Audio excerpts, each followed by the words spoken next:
Welcome to the Dreamfinder Homes pregame show on Grizzlies Football Network. Alex Beta alongside EJ Sanchez, Randy Fry doing the QA work for us here. Week number 7, EJ. Glenn Grizzlies will host the Eastview Patriots. First place on the line in this one. Eastview coming into today's game with a 3-3 record, 2-1 in the district after an impressive win against Bastrop last week, bringing their record up to 2-1. Glenn taking care of business as they defeated Cedar Creek 34-10. They go 3-0 in district, win their 4th game in a row. EJ Sanchez, the clouds are cleared. We got a game. The lights are on. Looks like we're going to have football on time here tonight. Yeah, and a good thing, too, this is the marquee matchup of the season. If you guys have listened to a couple of our prior broadcasts, this is the game that I've been looking forward to. It's the one I had circled. I mean, these two teams are really the two powerhouses of the district right now. It's a loaded district. We all know that. Obviously, Bastrop is very solid, and we see that Brenham was able to take down the Eastview Patriots. But this team is as good of an offense as we might see all season. You have a quarterback who's already passed for over 1,000. You have Devon Little on the outside, and you have the leading rusher and the leading receiver. You have Devon Little as the receiver and Zion Hester as the running back. So defense is going to have its hands full. This is the biggest test that they're going to have. Big week for Glenn. This is their homecoming week. They had a big parade on Wednesday at the school. Rain or shine, I want to give a special shout out to the Grizzly Athletic Booster Club, headed by Angela Creel, Jennifer Hunter. They do a great job organizing everything. They're working tirelessly, volunteering at all the events, not just the varsity program, the freshmen, the JV programs, everything. They do a great job, so special shout out to them. Get on them on the Facebook page, the Grizzly Athletic Booster Club. We got the number 1 scoring offense versus the number 2 scoring offense. Number 1, Eastview comes into today's game with a 39.5 points per game average. They've scored 30 or more points in 5 games in a row. EJ, they hung 70 on Reagan at one point during the season. I mean, this is a team that resembles Glenn in a lot of ways. This is a team that has so many weapons. On the outside, you have Little in the backfield. Hester is a guy, if you look at some of his highlights, he's a guy that can make some guys miss. And especially if he gets alone in space, he's a guy that has some good jukes. He's even a guy that you can run over. Not a real big guy, but definitely a guy that the Glenn defense has to be worrying about. Here comes Glenn, though. They're coming in, again, as I mentioned, number 2 scoring offense. They're averaging 32.8 points per game. They've scored 30-plus 4 games in a row, and in those 4 games, they're averaging 40.5 points themselves. They're no slouch. Number 1 in the district in total yards per game. Number 2 in the district in rushing yards per game. Number 2 as well in passing yards per game. Both of these teams are tied for the lead in the district as well in total touchdowns. Both teams have scored 28 touchdowns. We've seen a lot of offense. Let's hope we don't jinx these guys and we get a shootout like we're looking for. Yeah, I mean, a shootout, that's what everybody wants to see. It's 2 explosive offenses, and if you're on the Glenn defensive side of the ball, though, that's exactly what you're trying to vent. You're trying to get the ball to your offense, and you're trying to get off the field. And we talked about it off the air that last week against Cedar Creek was probably the most complete game they played all the way around. I mean, not allowing a touchdown until garbage time in the 4th quarter. It was a really impressive showing, really the last 2 games for them, pitching the shutout against Weiss and then coming back against Cedar Creek and not giving one up until the very end of the game. So this defense is trying to make a statement because they see how confident that this Eastview team is, and they're trying to make a statement on how good their defense is. Absolutely. So we've seen this team the last couple of weeks. It wasn't for a late touchdown last week against Cedar Creek. Their defense hadn't given up a touchdown, a defensive touchdown, almost 2 straight games. They're playing tough. Coach Shanefield loves it. Before we get into last week's game against Cedar Creek, just want to let you know what we got going on for you today. We got 30 minutes pretty much until kickoff. We're going to be with you all the way through. We got Coach Shanefield in our weekly message. He's going to join us as well. We got wide receiver / quarterback Sam Hart. He's going to join us. Jacob Trim, the center, long snapper, all everything, captain of this offensive line. He's going to join us. And, of course, P.D. Cervantes, outside linebacker for the Grizzlies as well. He had a big game last week, a couple of big defensive stops. So we got a full jam-packed show for you. Make sure you're listening, tuning in to the broadcast. We're going to take a quick commercial break. We'll be back as we recap last week's win against Cedar Creek. The K-Max Sports Camp was so hot this summer, we're going to offer it again this coming December. That's right, 3 K-Max Sports Campers not only learned about sports broadcasting, but they're getting it done on the K-Max Sports Network as you hear this. You want your young one to learn, get hands-on experience, and possibly get involved? Middle schoolers, high schoolers, and adults are welcome. We'll hold 3 sessions in December, including 2 over Christmas break. Call us for more information at 512-338-1111, extension 100. That's 512-338-1111, extension 100. The K-Max Sports staff with over 100 Years of combined broadcast experience will give each camper personalized guidance on getting into and advancing a career in sports broadcasting. Campers will be provided water, camp t-shirt, and a sample of their work. And just like high school sophomores Jace Andrews, Blake Herrera, and EJ Sanchez, the best campers may get an opportunity to intern and possibly work with KMAX Sports. Call us for information, 512-338-1111, extension 100, or email us info@kmaxsports.com. The KMAX Sports Camp, the best way to get in the game. This is Kevin McAdams, from the McAdams Company Creative. We love to make commercials. Let us make yours. Yep, that's me. Well, my voice is amazing and does sound wonderful. I've been given to understand that every once in a while, y'all might want to hear somebody different. So I went out and recruited some guys. So first, I'd like to introduce Blake. Good afternoon. My name's Blake Herrera, and my voice will make you feel safe on an airplane. This guy over here, this is Steve. Hi, I'm Steve. True story. When I was in college, girls used to love it when I read their textbooks to them. And I'm Kevin, and my voice makes women want to buy new cars. Let's talk about what we can do for you. Reach out to me by phone or text 512-653-9491 or check me out online at themcadamscompany.com. I'm Kevin McAdams with the McAdams Company Creative. No longer working alone. I love to make commercials. Let me make yours. This is head football coach Rob Shanefield, and you're listening to Grizzlies football on the KMAX Sports Vype Media Network.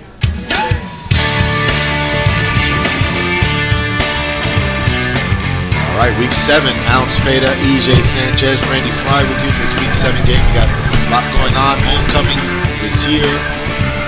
Glenn Faithful, they're out there. The band's getting ready. Everybody trying to stay dry here.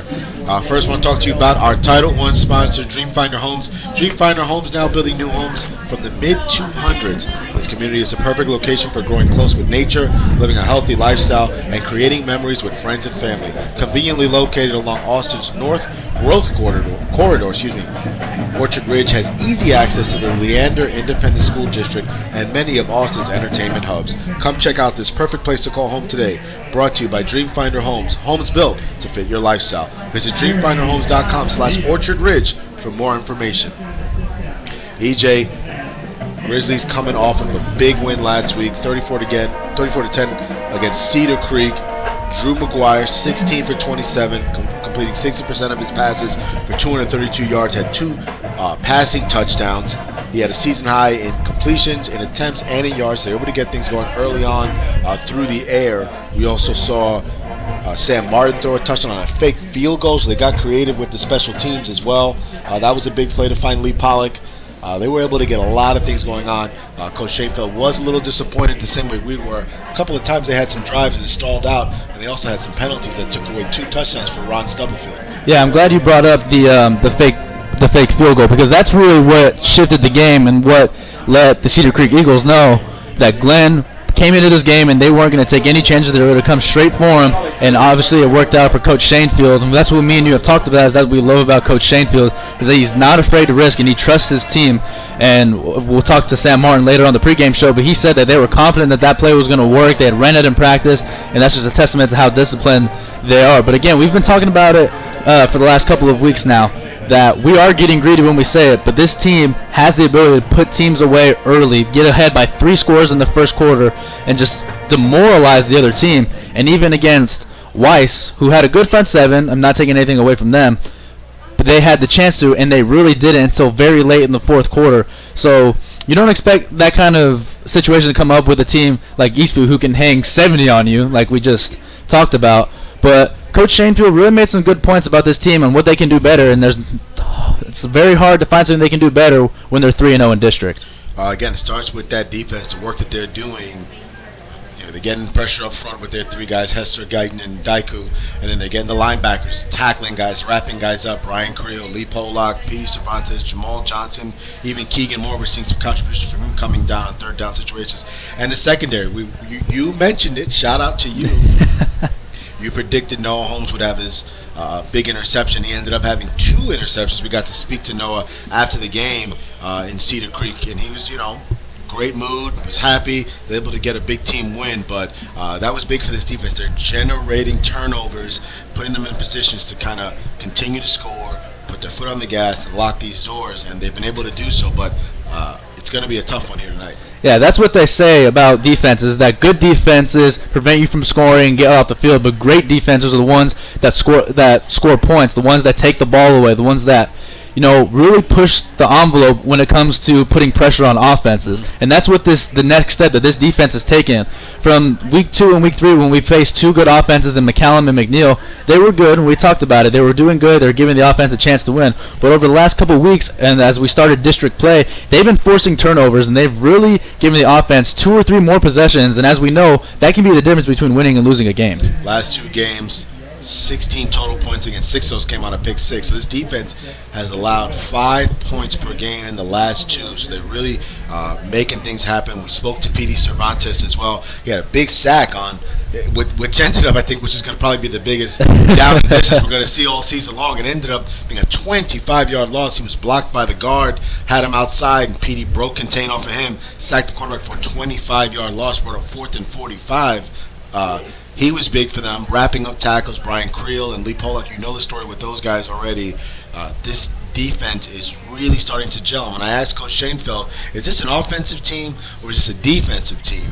And he said, my pride wants to be an offensive team because I'm an offensive coach. That's my background. I played offensive line, but you cannot deny how this defense is just setting the tone and putting this offense in plenty of field position opportunities to win the game.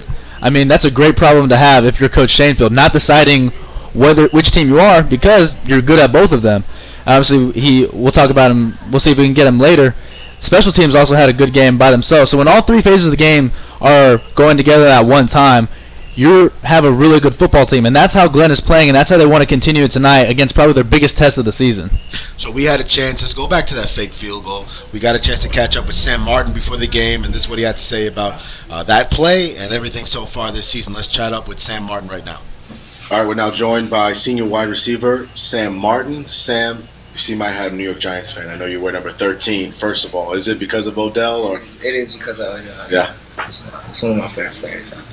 Yeah, you're pretty sure-handed like him, coming up with big catches. Obviously, that big catch against McCallum in the game winner. But I saw you in practice last week working on your throws. It came up big with that fake field goal. What was that play call? Were you guys surprised to see that play call? No, we weren't really surprised. We've been practicing that all week, so we were ready for that. Is that the first read to go to Lee Pollock? Yeah, that was the first read to go to Lee. So once you let it go, are you expecting him to catch it? Yeah, I knew he was going to catch it. He's basically kind of receiver. So talk to me. We talked a lot about Coach Shanefield talking about you guys' confidence and keeping it grounded. Won 4 in a row, 3-0 in district in first place. But let's go back now. The first 2 losses, Liberty Hill, then the game against McNeil. How did you guys kind of walk away from those 2 games to go 0-2 and then kind of make sure that you guys were right back on the right page? Basically, we knew how we played. We knew what we did wrong.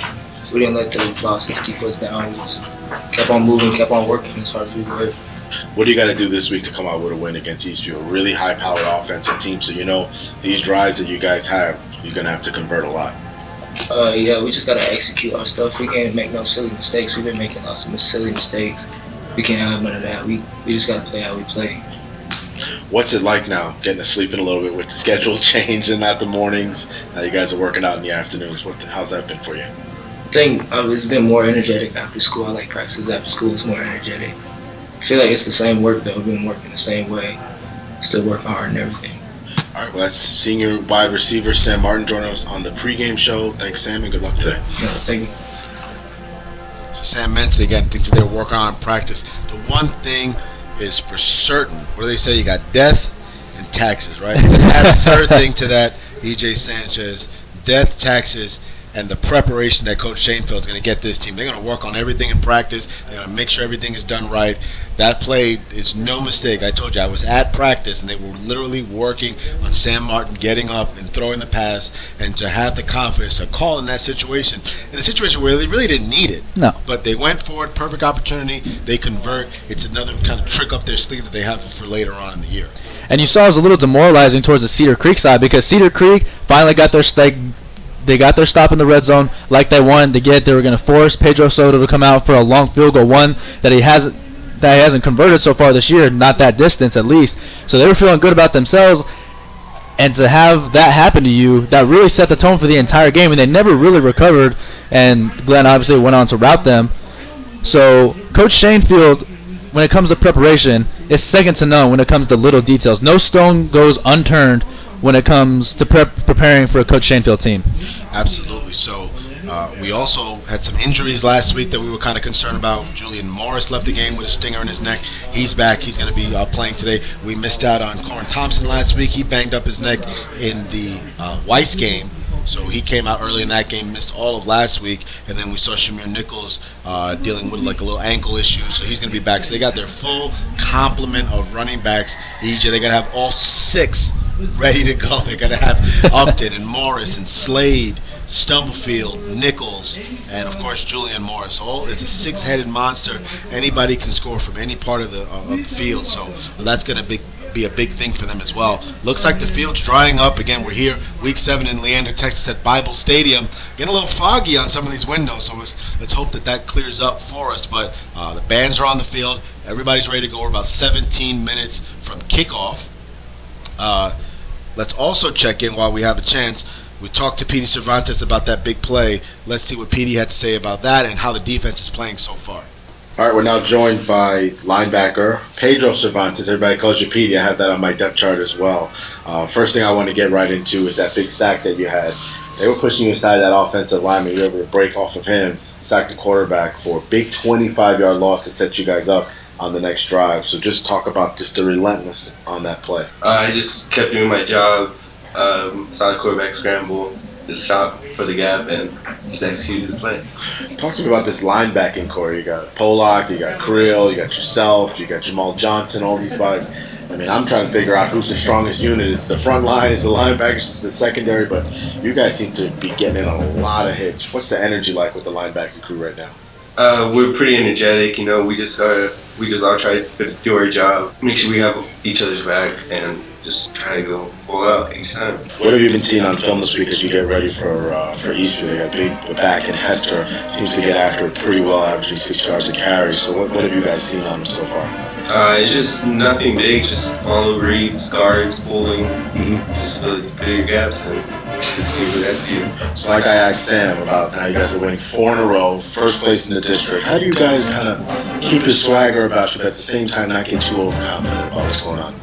We're always playing for a district champion each game, and we can't let that get to us, and we can't become the big dogs. And we gotta always make sure that we're always fighting for the first place position, and we gotta know that all the opponents that are going after us are gonna try to keep going over and over, and that's on us. Yeah, I ask every defensive player when we do this every week.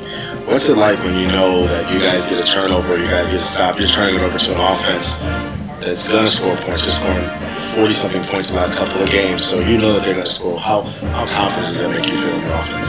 It's really good because I know that our defense will be able to stop their offense, and our offense is going to be able to put up points on us for us. Last question, what do you guys got to do to come out with a win on Friday night? Just execute our plays and follow through our job.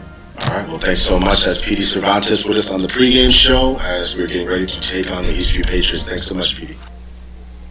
Against us, Petey Cervantes. Again, this defense, it seems like, EJ, every week we're talking about somebody new on this defense as well, whether it's Polak and then Creel and then we know Holmes and Townsley. A couple of games ago had some big games, big tackles as well. Jamal Johnson, Petey Cervantes.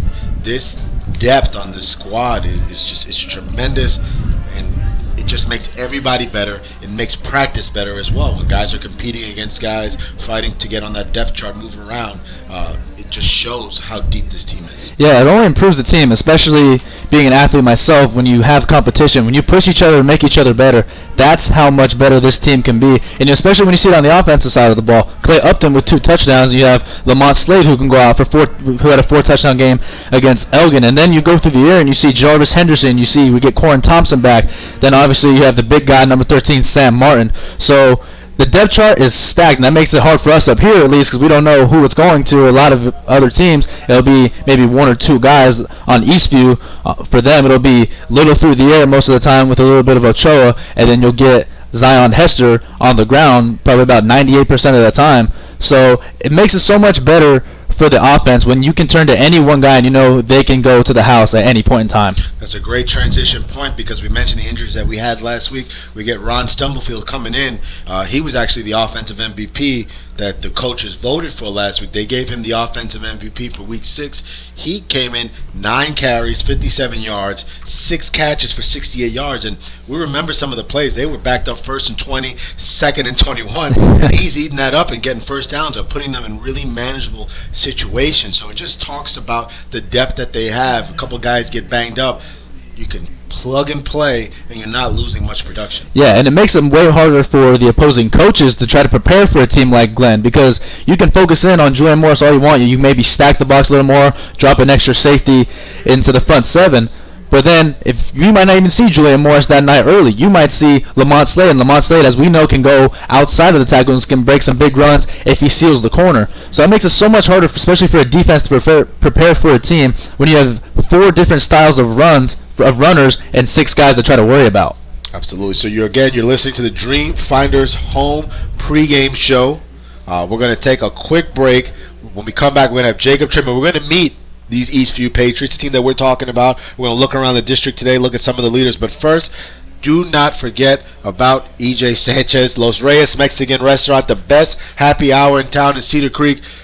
Happy hour from 2 to 6, a full bar. Not the bottom of the barrel stuff, the good margaritas, the good beers. Make sure you check that out off of Bell Boulevard, 251 North Bell Boulevard in Cedar Park. Check out the website, LosReyesTexas.com, a proud supporter of Glen Grizzly football. We'll be back on the KMAX Sports Vype Media Network. Vype Media is the state's most comprehensive high school sports media outlet covering UIL, private schools. Vype has been in Texas for over a decade. Visit their website at Vype, VYPE, and also pick up your Vype magazine today. Get in the game with Vype Media. Purchase a copy of this or any KMAC broadcast for personal use, and portions of the proceeds go to your school. Whether you're making a highlight video or just want to be able to enjoy this game years in the future, send us a note to info@kmaxsports.com. That's INFO@kmaxsports.com. We can even do some editing for you for a small fee. Purchase any broadcast for personal use. Hit us up.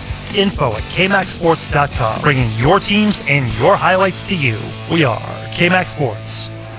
From West Texas all the way to the bayou and all points in between. I saw miles and miles of Texas. This is the KMAX Sports Network, bringing your teams to you. This is the KMAX Sports Network. Homecoming week 7 for the Glen Grizzlies as they had their homecoming parade. Rain, sleet, snow, sun or shine. That homecoming parade went down. It was awesome. Then you actually had a chance with some of the football players. They joined in on the fun earlier today on the pep rally, acting as cheerleaders. So they got it going before they took the bus ride up here to Bible Stadium in Leander for this big 5A Region 4 District 13 showdown between the top 2 scoring offenses in the district and the number 1 overall offense in the Glen Grizzlies. But their opponent, the Eastview Patriots out of Georgetown, Texas, 3-3 in the game, 2-1 in district play, tied for second with Bastrop, who they beat last week. Let's look how they got here. They opened up the season on August 31st. They lost to Round Rock Westwood, 38-21. Then they lost a heartbreaker in a big shootout. EJ, September 7th, they lost to Canyon 46-44. Wow. And then Reagan, they got back on the right track, scored 70 points. Won that one 70-14, get their first win of the season. Then they open up district play against Marble Falls. They win that one 38-14. Then they lose to Brenham, another heartbreaker, 35-34. Then they bounced back nicely last week to beat Bastrop 30-25. Again, 2-1 in the district. This game, we cannot stress how important this game is. We've been talking about this game for a couple of weeks now. If Glen wins, they're 4-0. Eastview drops to 2-2. Then they get Bastrop to end the season. So Glen in control of their own destiny. Yeah, I mean, that's something that's important, especially when you go down the stretch. But the one big negative on the Eastview side of the ball is they've had big leads both against Brenham and Bastrop, and in the fourth quarter they've just found a way to try to let people back in the game. So if Glen is behind late in this game, Coach Shanefield has to remind his team that they're never going to be out of it, and the one spot on this Eastview team that you want to attack is that secondary. Absolutely. So you have the quarterback, everything for them, as we mentioned earlier in the pregame show. Jackson Colson, number 1 in the district in passing yards, passing touchdowns, quarterback rating, completion percentage. He's also number 2 in the district in completions. Their big running back, Zion Hester, 5'10", 185 pounds. He's got 114 carries for 698 yards. He's got 3 straight 100-yard games on the season. Last week, EJ, 37 carries for 173 yards and a touchdown. He's number 1 in the district in rushing yards at 698 yards per game, 140 attempts, and 10 touchdowns for the young man. He's got 34 in his career, so he knows how to get into the end zone. And then, of course, as you mentioned earlier, Devon Little, the receiver, he's number 1 in the district in receiving yards with 549. That's good for 109 yards a game, pretty much 110 first in the district. 6 touchdowns. He also number 1 in reception, so 32. So, again, they're not the number 1 scoring offense without a reason. They got some playmakers on the side. Yeah, so it's going to be – I'm interested to see how they're going to test Dom Sullivan and Cody Bagwell, 2 guys that have come in and really filled that void in the secondary very well. And they did a good job last week covering Javon Livingston of Cedar Creek. So against the best receiver in the district, it's going to be interesting if they maybe go over the top with Noah Holmes, maybe get some double coverages over the top in the secondary. Absolutely. And the thing that we have to consider as well is that this is probably going to be the biggest size that they've seen as a receiving duo since we saw McNeil with Curley and the other receiver that just slips my mind, Starberry. Starberry and McNeil, they were 2 big guys. You got Devon Little, he's not little at all, 6'3", 180 pounds. Then you go to the other side, Nochoa, he's 6'1", 170. So a little bit of size. Dom Sullivan, Cody Bagwell, not the tallest cornerbacks. They can cover. They're very physical, but when you got a quarterback that's as accurate as Colson is, 70% of his passes, he's going to look to go over the top and try to go there often. Yeah, Colson's been a guy that has been really consistent for them, a couple of player of the games for them. I mean, this offense has to have an engine, and he's the captain of the ship. This team is so dangerous in so many ways on the offensive side of the football, so it's going to be the defense is going to have to be on its P's and Q's all day if they want to try to stop them, because it is very easy to let a team like Eastview take you over, especially when they're going over the top all day. And as I talked about it earlier with the defense, DK Little is one that they're going to have to watch. He is one of the leading tacklers on this defense as well. One of the weaknesses that we have to point out for the Glen Grizzlies is their punting game. We saw a couple different punters out there today. Derek Childs had some tough times last week. Came up big at the end of the game with a 44-yard punt to kind of seal it for them. But if you look on the other side, you got a great kicker and punter in Reed Hochstein. He had a 70-yard long punt on the season. He's averaging 33 yards a punt. His kickoff game is pretty strong. He's made all 3 field goals. He's going to be a big part. And if you're looking at maybe a difference in the game, special teams might be it. Yeah, Hochstein is a guy. I mean, we haven't seen a ton of kickers that can go 35-plus and have the opposing coach be confident in it. Usually we see you get about to the 10, and that's probably about the tip of somebody's range. About a 27-yard field goal is what you're looking at. But Eastview knows they do not have to get in the red zone in order to try to put 3 points on the board. If they can get to about maybe the 25, they have full confidence in Hochstein to try to get them a couple points, and that could be a difference late in the game. Again, a big game tonight for Eastview because the rest of their schedule, they play teams that we've seen now in front, teams that based on what we've seen and read about Eastview should be pretty manageable gauge for them down the stretch. Next week they have Weiss who haven't won a game yet.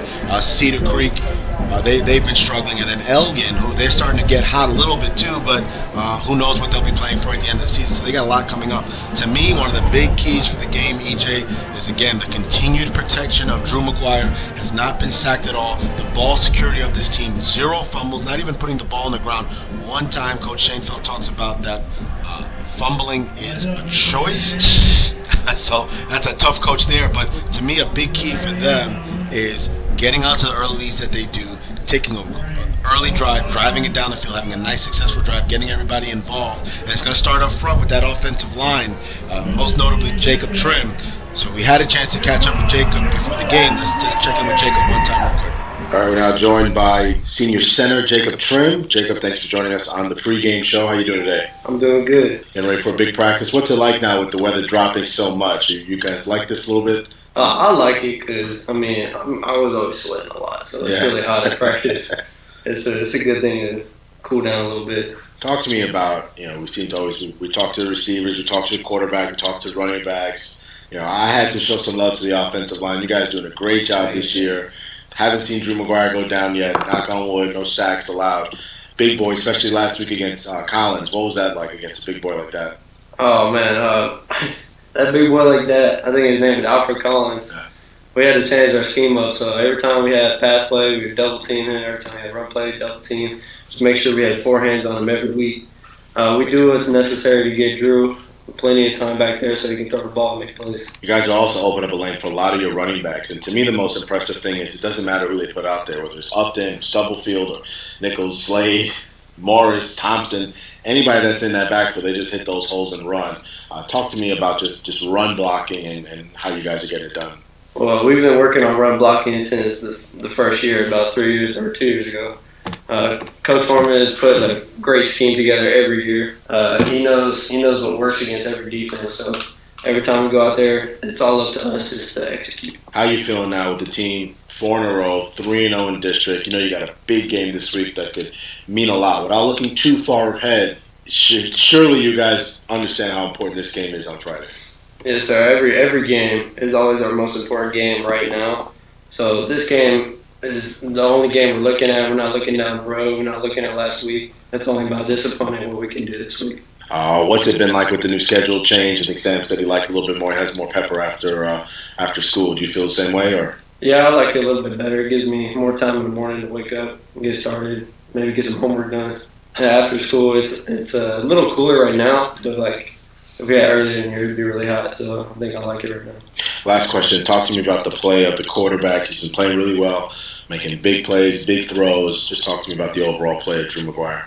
I think Drew McGuire is he's grown up a little bit. Last year he was a little bit young. This year he can stay in the pocket, he can roll out, he can throw. He can make all the plays necessary to win games. And like I asked all the players, what's it going to take to come up with a win on Friday night against Eastview? Like Dave Leather said, we just got to execute. We got a good game plan. We know what they're going to do. They know what we're going to do. We just got to out physical. All right. Well, that was senior center Jacob Trim joining us on the pregame show. Again, good luck, Jacob, and we'll see you next week. All right, so that's Jacob Trim, good old Texas boy, talking about the offensive line and what they're working on. Again, so many position coaches for this team. Coach Ivan Shelnut and Clint Horman, offensive line, they're working with these guys, getting them ready. Again, we haven't seen Drew McGuire take a sack yet. We haven't seen anybody put on the ground, and they're doing a good job up front.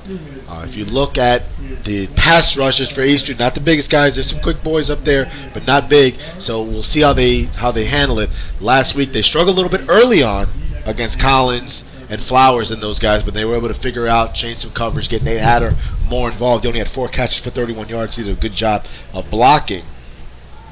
A lot of weapons today. Everybody's healthy. EJ, we got a minute to go before kickoff. Give me your top 2 keys to the game. Well, my keys to the game tonight is going to be to be consistent up front. What I mean by that is specifically on the offensive side of the ball when it comes to the offensive line. If there is a strength to this Eastview defense, it's going to be on the pass rush. Through the secondary, they might be able to get away with a couple more things, but the pass rush of the Eastview Patriots is their strong suit on the defensive side of the ball. So you have to stay consistent, and I'm going to use the same key to the game as I did last week for the defensive side of the ball, and that's going to be to stay strong in the secondary. Devon Little and Carlos Ochoa are 2 guys that can really make you pay if you let them get behind the defense. So it's going to be up to Dom Sullivan, Cody Bagwell, Alex Townsley, and Noah Holmes. Maybe we'll see some Gabe Bolden, some Isaac Armijo. It's going to be up to those guys to try to keep that explosive offense in check.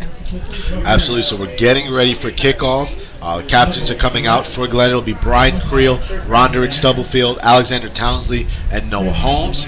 For the Eastview team, looks like it is 42, Brian McCravey, number 38, Christian Cortez, number 90, that's number 80, Stefan Reyes, and I can't get the other one from here. So this is a big game. We got KXAN, NBC affiliate here for this game.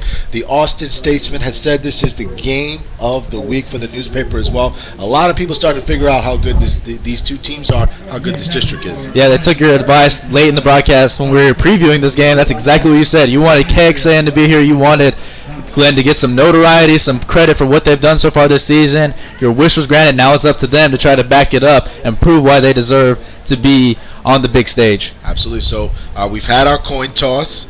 Everybody's shaking hands. That's all good and well. I think we kind of missed who's going to get the ball. We'll tell based on who's going to take it. And we are almost ready for this one again. Glenn, 4-game winning streak coming into this game. They're 4-2 on the season, 3-0 in the district. Eastview 3-3 on the year, 2-1 in the district, and we are about ready to go. It looks like Glenn is going to be receiving the opening kickoff as we're still waiting for everybody to take the field. What I love about they're actually going to be kicking off. So Pedro Soto will be kicking off. We'll be going right to left on your radio. What I love about this Glen Faithful, it was pouring. There was a torrential downpour no more than 60 minutes ago, and there's no shortage of people in this crowd. The student section is filled up. The entire crowd is on their feet. Their homecoming night, and it's time for some Glen Grizzly football. Absolutely. So Pedro Soto is getting ready to kick off. Looks like back to receive the kick. Looks like Caden Harris and number 10, Zion Hester. So we know they want to get Hester involved early on the returns. So Soto ready to kick off. Here we go from the 40-yard line. It's a short kick. It's going to be fair caught by number 11, Jeremiah Knight, at the 31-yard line. So the Eastview Patriots will start the game off, and they'll be led by Jackson Colson, who's going to take over from the 31-yard line. Yeah, the X factor for this game might be, obviously you're going to zero in on Devon Little and Zion Hester, but the X factor for tonight might be a guy like Carlos Ochoa, maybe some guy they don't focus on as much as they should, but he can definitely make you pay. And it's going to be up to the secondary to try to keep everybody in check. You like to see this from this Glen defense right now. They're waiting on the field, waiting for this offense to take the field. You got Lee Polak already kind of on that defensive line as that hybrid edge rusher. So you got 4 wide receivers to start the game for Colston. It's going to be Jordan Espinoza in the backfield with him. They put Hester in motion. He's brought back outside. He's trying to get back to the line of scrimmage. He's going to get brought down for a loss, EJs. He is stopped at the 28-yard line, so a 3-yard loss for Zion Hester. You'll always talk about the depth of this team, but Jamal Johnson was the first one that broke into the back right there and forced Hester to try to seal the edge, and by that time it was too late. Good stop right there from the Glen defense. So it'll be 2nd and 13. As snap for Colston, he fakes the handoff. The throw is to Little on the outside. He's going to get pushed out of bounds by Noah Holmes and Cody Bagwell. They're going to say he's out of bounds at the 35-yard line. So a 7-yard pickup, bringing up 3rd and 6 for Eastview. Already it's 11:23 left to go, but already a big play. Looks like some pre-snap movement. Let's see who it's on. Penalty flag on the play. 3rd and 6 for the Patriots. They are at the 35-yard line. They need the Patriots 41 for a first down. And the last thing you want to do if you're on the Glen side of the ball is give this team any more room, so any less room they need to work with to try to get first downs. So false start on number 56, Joel Hinojosa. So it's going to move him back 5 yards, going to bring up 3rd and 11. And that's exactly what you want if you're Glen. Obviously the home crowd may be playing a role in that. It's really loud here at Memorial Stadium. So false start. 3rd and 11. Colston back to pass. He's surveying the field. Throws down the left side of the field. And he's got Hester in the middle of the field. He dropped the ball inside of Glen territory as Hester broke free and he dropped the ball. Yeah, couldn't put it any better right there if you're Colston right there. Hester making a really rare mistake downfield. Hester usually a guy that they can rely on out of the backfield to catch passes. Glen defense catches a break, gets off in 3 plays, can't draw it up even better if you're the Glen defense. Absolutely. So essentially 3 and out for Eastview as they're back to punt. It's going to be Hochstein standing at his own 11-yard line. The kick is up, line drive kick, and it's going to take a tremendous roll. It's going to roll all the way inside the 10-yard line, and it's still rolling, and it is going to be picked up at the 5-yard line. What a punt by Reese Hodgson. Yeah, he got a little help from Mother Nature on that last one. This turf is wet, and he knew what he had to do. A line drive kick, and if you can get it on the right spin, it's going to bounce forever. And it bounced right around the 30-yard line, but it just kept going. This wet turf, it kept going. Perfect rotation. Exactly what you want if you're a punter. Way to flip the field position right there by Honstein. A 55-yard punt for Reed Hochstein, and Glen is going to take over at their own 5-yard line. 11:01 to go in the first quarter. Still no score here. As Corn Thompson and Lamont Slater in the backfield. McGuire back to snap. The give is to Slade. He's pushing his way across. They're going to give him the 6-yard line, so a gain of 1 on the play. Yeah, a lot of size up front. We talked about it in the pregame show. There's just a lot of size up front that the offensive line is going to have to deal with. Jacob Trim in the middle, especially trying to steal that A-gap. A 1-yard gain on the play. So it'll be 2nd down and 9. That's actually Julian Morris in on the carry. He's back in the backfield again. 3 wide receivers to the right. Henderson on his own to the left. Left to right on your radio. McGuire back to pass. He looks to the left. Little screen dump off. And they're going to lose a couple yardage on that play as they're going to mark Morris out at the 3-yard line. So they lost 3 yards on that play. 3rd and long for the Grizzlies. Not exactly how you want to start off if you're the Glen offense, but you got to give this Eastview defense credit. I mean, they made some good stops and they've gotten in the backfield early. So 3rd and 12 from the 3. They need their own 15 to keep this drive going. And again, they kind of want to get some breathing when they want to be punting from outside of your own end zone. So McGuire standing in his own end zone, waiting for the shotgun snap. There it goes. He's going to roll out to his left. He's looking. He's going to hit Corn Thompson at the 10-yard line. And he is brought down immediately at the 11-yard line by number 23 on the defense. That was Ashton Figueroa. Devon Little. Devon Little looks like. Sorry, yeah. Yeah, but McGuire did a good job right there. He rolled out. He read the pressure early. Eastview didn't try to disguise or try to hide the fact that they were bringing pressure. And McGuire rolled out quick. Good job by him to try to get rid of it. Unfortunately, not enough for the 1st down. So, it'll be Childs looks like he's punting from his own end zone. They're going to need a good one here. Snap is up. The kick. Pretty good kick as it's going to take a Glen roll now. It's going to roll trying to get towards midfield, and it's going to stop. Either way, Eastview's going to have tremendous field position to start their 2nd drive. They're going to take over at the Glen 48-yard line. Yeah, so right now, so far, we talked about it earlier as well. Honstein winning the field position battle for Eastview. Eastview has had 2 short fields to work with, and Glen has been pinned up on their only offensive drive.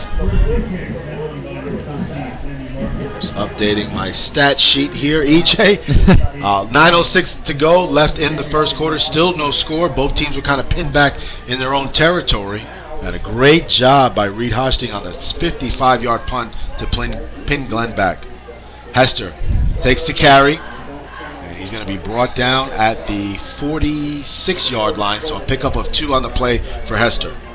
You see what Eastview's trying to do early. They're trying to get their bell cow back going early, maybe make a couple of big runs so they can spread the rest of the offense out. But so far, Glen's done a good job of keeping him in really minimal runs. They got Kavanaugh, Harris, Little, and Ochoa out wide. Hester the lone back.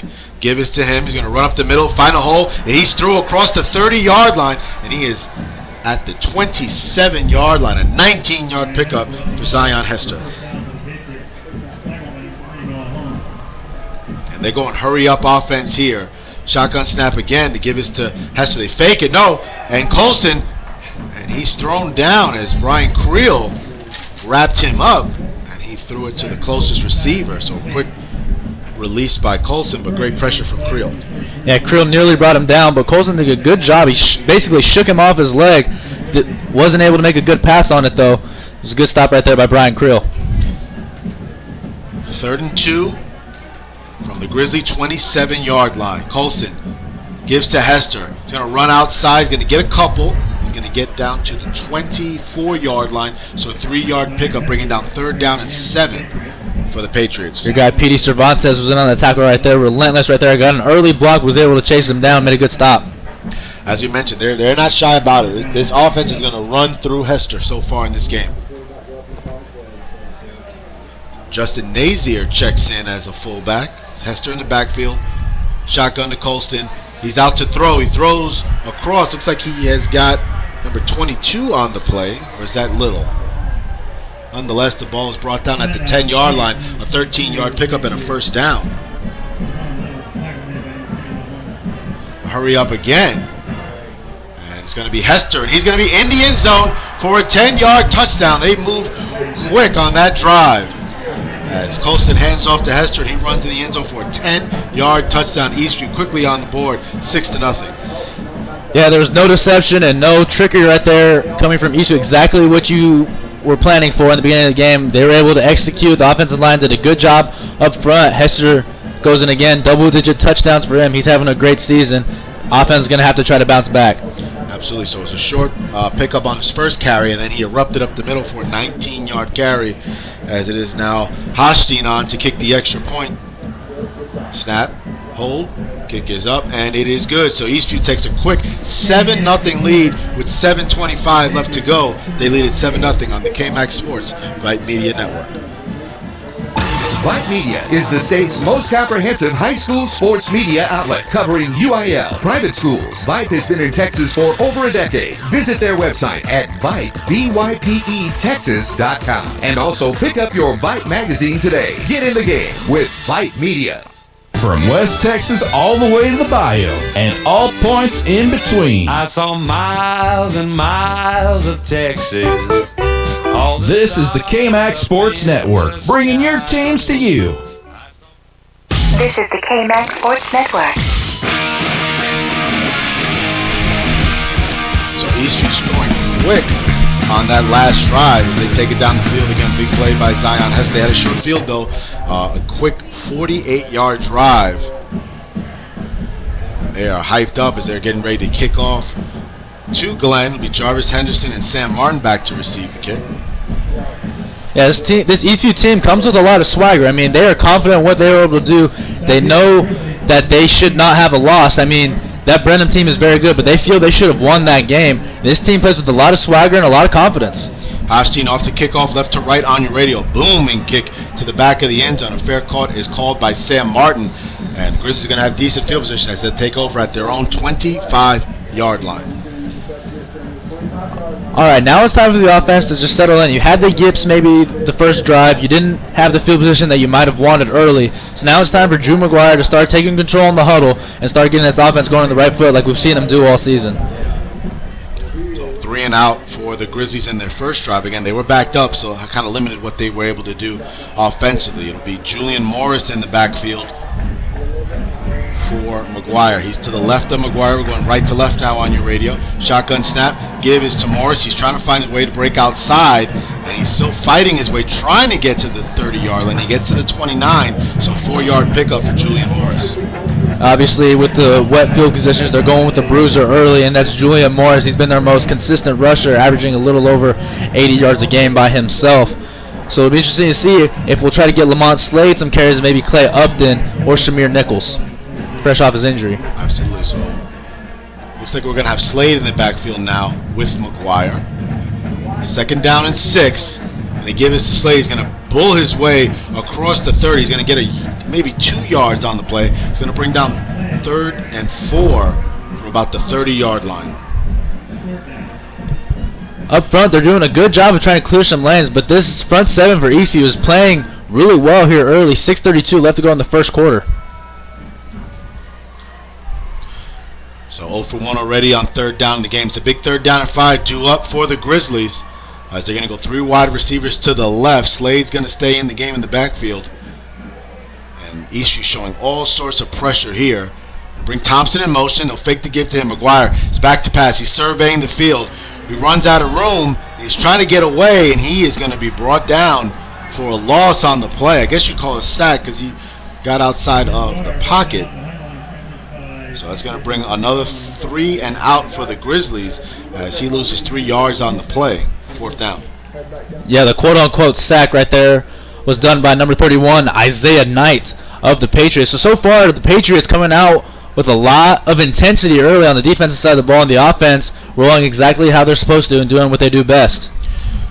So the kick is up, and it is going to get across midfield as a fair catch is caught by number 23, Devon Little, and Eastview is going to take over at their own 48-yard line. So this Glenn defense is going to try to get some pressure, try to close up that gap in the middle, because that's where they've been going with Hester so far. Yeah, and what Hester gives the Patriots the ability to do is play off of him in other aspects of the offense. Maybe you'll see some play actions, those quick screens to Little and Ochoa. Those are the guys that they're going to have to worry about in the secondary, maybe across the middle of the field. So it's all about pressure at this point, especially when Hester's running the way that he has so far. So far, Colson 2 for 4 for 19 yards. Snap. Give is to Hester, and he he is going to get across to the 50-yard line. So a 2-yard pickup at midfield is going to bring up 2nd down and 8 for the Patriots. Lee Pollock was in on the tackle, as they call him, the emotional leader of this defense. One of the guys they're going to look for. 2nd down and 8 from midfield. Hester in the backfield. 3 wide receivers out for Eastview on the left, 1 out here on the right.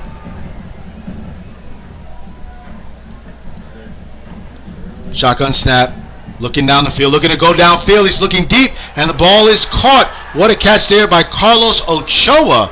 And he is all the way down to the 20-yard line, a 30-yard pass to Carlos Ochoa. And Eastview quickly hurrying up to get to the line of scrimmage and try to get a quick one here.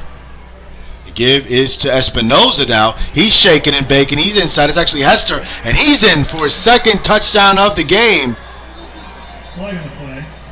But a flag is on the play. That hole was a little too big, EJ. Yeah, something was weird going on up there up front. We'll try to see if it's a holding that's going to come back. Holding, offense, number 59. And it was holding.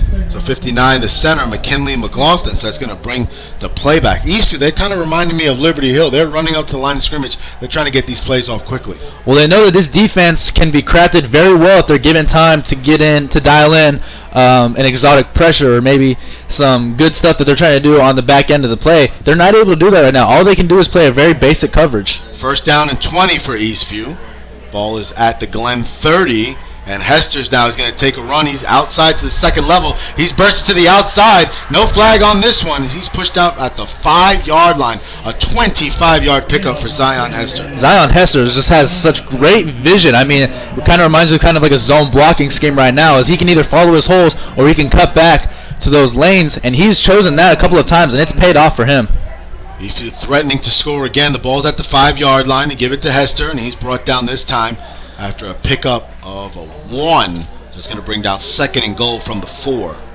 Yeah, goal line stand would be huge here and try to limit this team to just a field goal attempt. But Hester has been running so well right now, it's going to be up to these linebackers and safeties to try to contain them and not let them get outside of anywhere. And Eastview's taking advantage of these short fields. They're getting the ball at midfield 2 times, and they're driving the ball right down the field. Got to pin them back like they did in that first drive. So it'll be 2nd and goal from the 4-yard line, 3:53 and counting left to go in the first quarter. Eastview leading at 7-0 in this one. It's been all Zion Hester, 8 carries for 59 yards and a touchdown. Snap, Colston, Hester up the middle, looking, and he is brought down by a bunch of Grizzlies. I'm trying to see who led the way, and it looks like that might have been Brian Creel was the main one that made first contact. It looks like Peter Cervantes was in on it as well. Hunter Lobato in also on the tackle, number 34. So 3rd and goal now. They gained a yard on the play. Ball's at the 3-yard line. 3rd and goal. And you kind of assume this might be 4 down territory, although they have a kicker for them. 3rd and goal. And it looks like it's going to be a timeout. Called by Glenn. By Glenn on defense. It's a big possession here, big play. If they can kind of limit them here, kind of might have to sell out on everybody to stop that run. Yeah, I mean, that's the risk you take.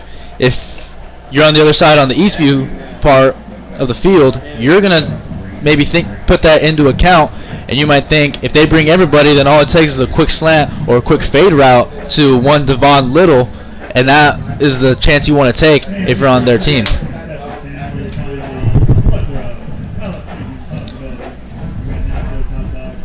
Passing so far 3 for 5 for Jackson Colston for 49 yards. Again, the big play to Ochoa to kind of set up this drive. Beautiful drop pass in there. Again, this Grizzly defense in uncharted territory now. They got their backs against the wall, possibly looking at their biggest deficit since week 1.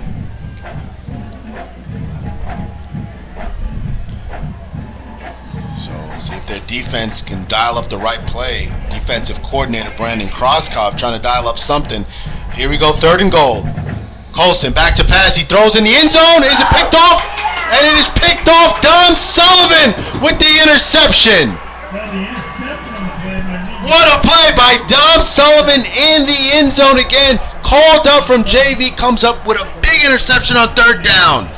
We talk about it every single week. Who's the next guy up? Who's going to be the next guy to make a big play in a big situation? The moment doesn't get too much bigger than what Dom Sullivan just did. Your team is about to be in a double-digit deficit, a place they haven't been all season. What do? You come up with a big play, you give it back to your offense, big play by the defense, and a great moment right there for the call-up, Dom Sullivan. So they were going with Hester the drive. They decided to throw it on third down. Great play by Dom Sullivan. Glenn takes over from their 25 as they're trying to get Jarvis Henderson involved, and he is pushed back for a loss. He's actually going to lose 3 yards on the end-around play.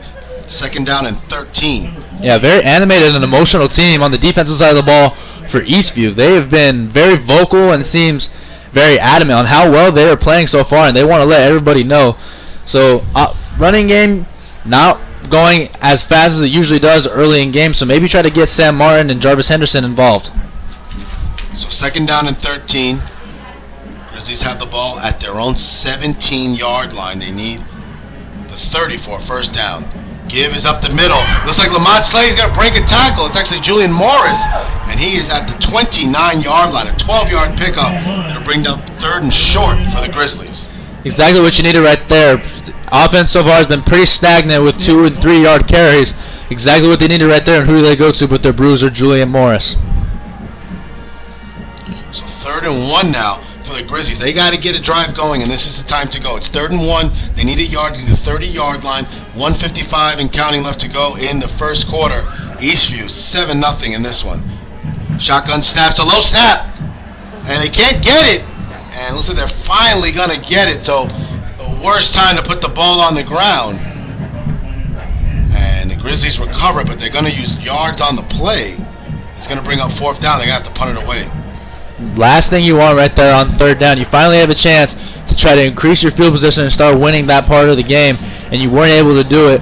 Didn't seem like it was that bad of a snap from Trim, but wet conditions, McGuire wasn't able to come up with it. Another stall drive for the Glen offense. He's going to bring on Childs to punt now. He's standing at his own 5-yard, 10-yard. He's going to need a big one, and he gets this one off. And Hester's going to catch it. He's going to be met immediately. And the ball's popped out. And it looks like the Grizzlies have it. What a hit.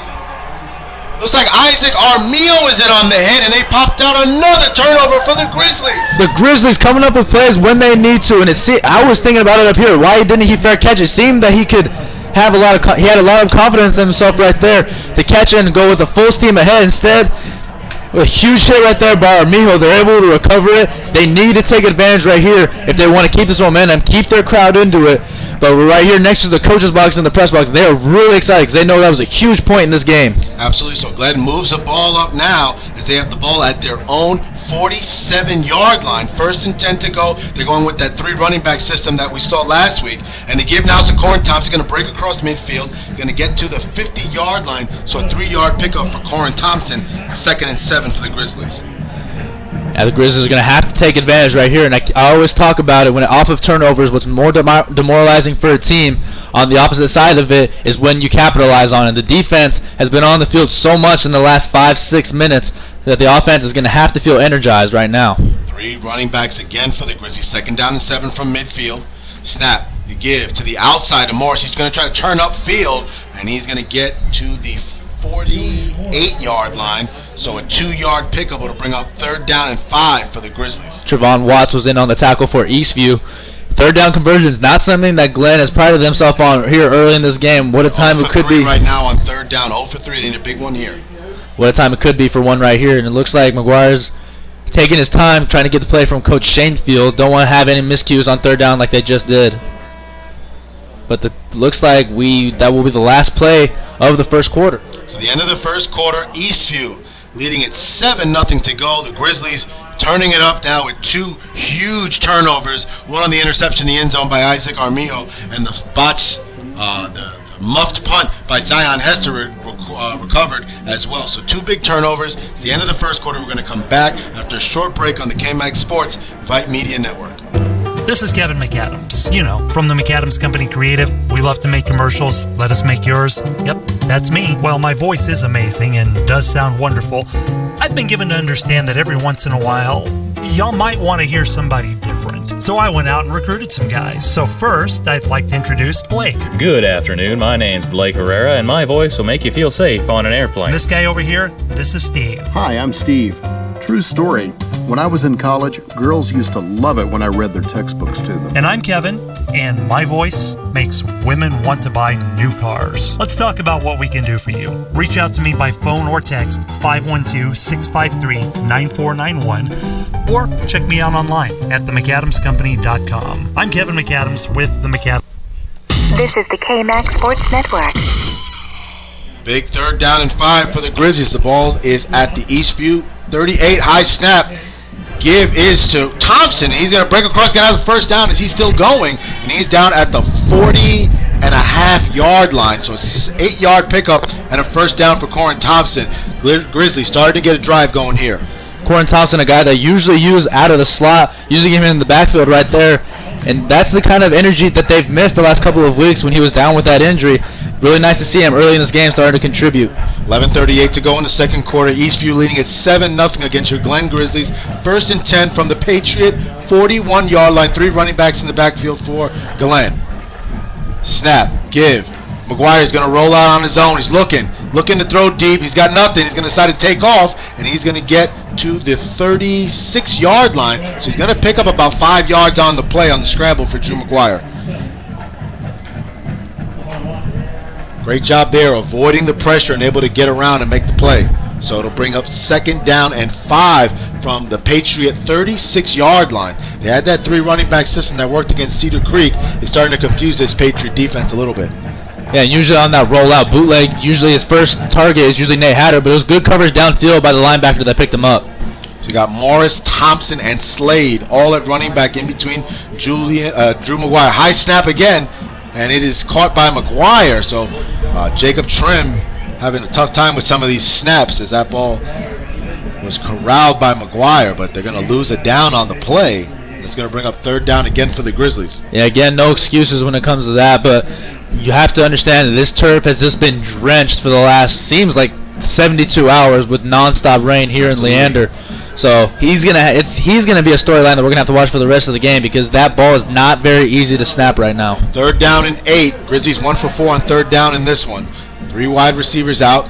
McGuire's back to pass. He's looking. Going to hit Henderson on a slant. He breaks tackle. He's at the 30. He's at the 25. He's inside the 20. Down to the 10. Out of bounds at the 11-yard line. What a play by Jarvis Henderson. A 29-yard pickup. Yeah, Justin Henry of the Patriots did his best right there to try to tackle him, but he just took him along for the ride. Seemed like he took him on his back for the last 10 yards.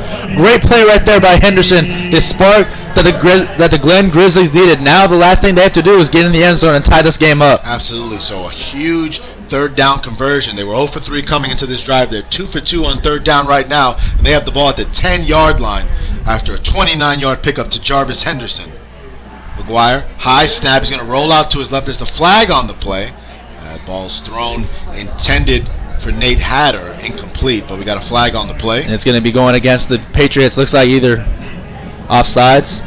Yeah, it is. Offsides on the play, so it's going to move the ball 5 yards. So the Grizzlies are going to have 1st and goal now from the 5-yard line. Yeah, here they come. You got to take advantage, especially when your opponent makes mistakes like that in the red zone. They're taking away their speed, and they're bringing in their power. Sam Martin, Corin Thompson out, Clay Upton, Julian Morris. And we got Arton Hinoso in the game as well. So looking for blockers here on this play. Give, up the middle. It's Julian Morris. He's pushing. Is he in?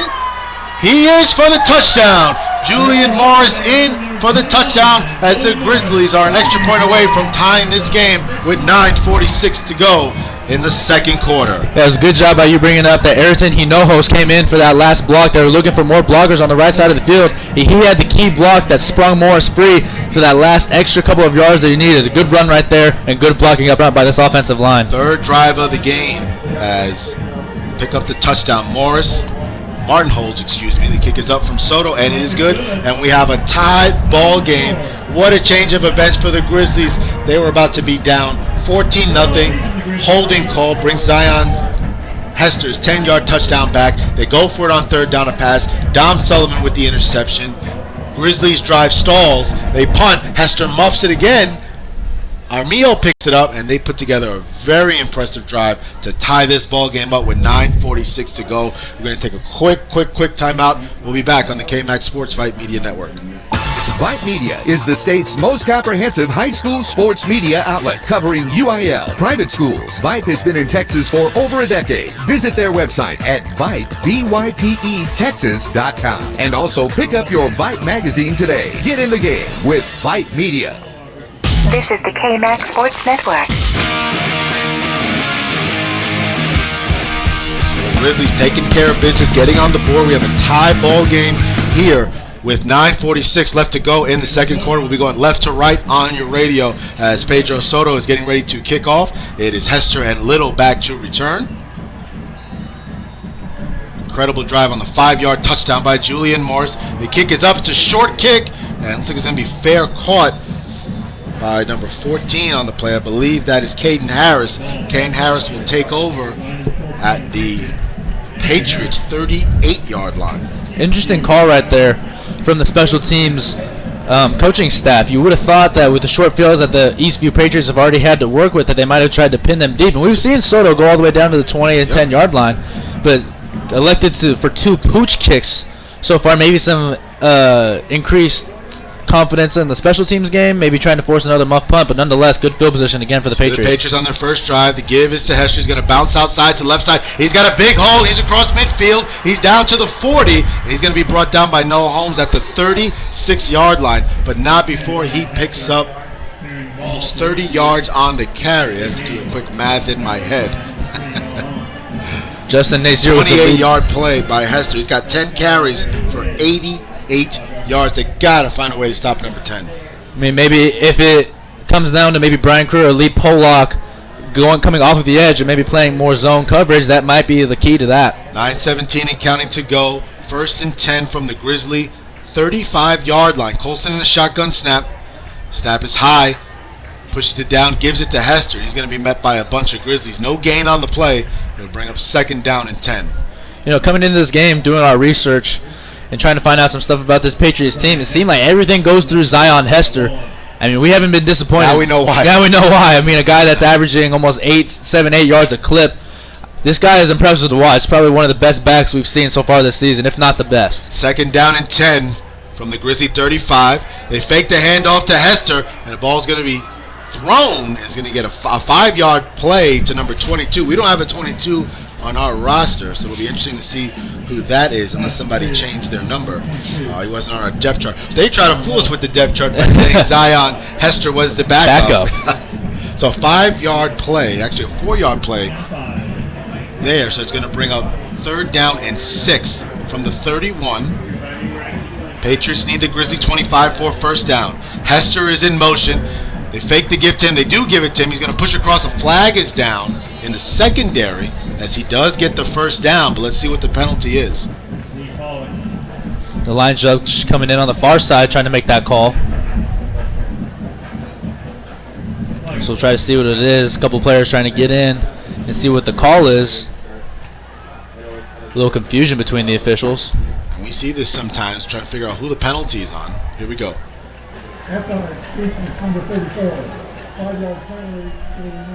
So it was number 34, Hunter Lobato, on the offside. So it's going to bring up 3rd down and 1 for the Patriots as the ball's put down at the Grizzly 31-yard line.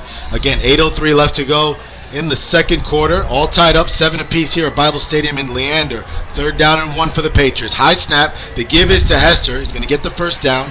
And he's going to be brought down at the 20-yard line. So a 6-yard pickup for Zion Hester.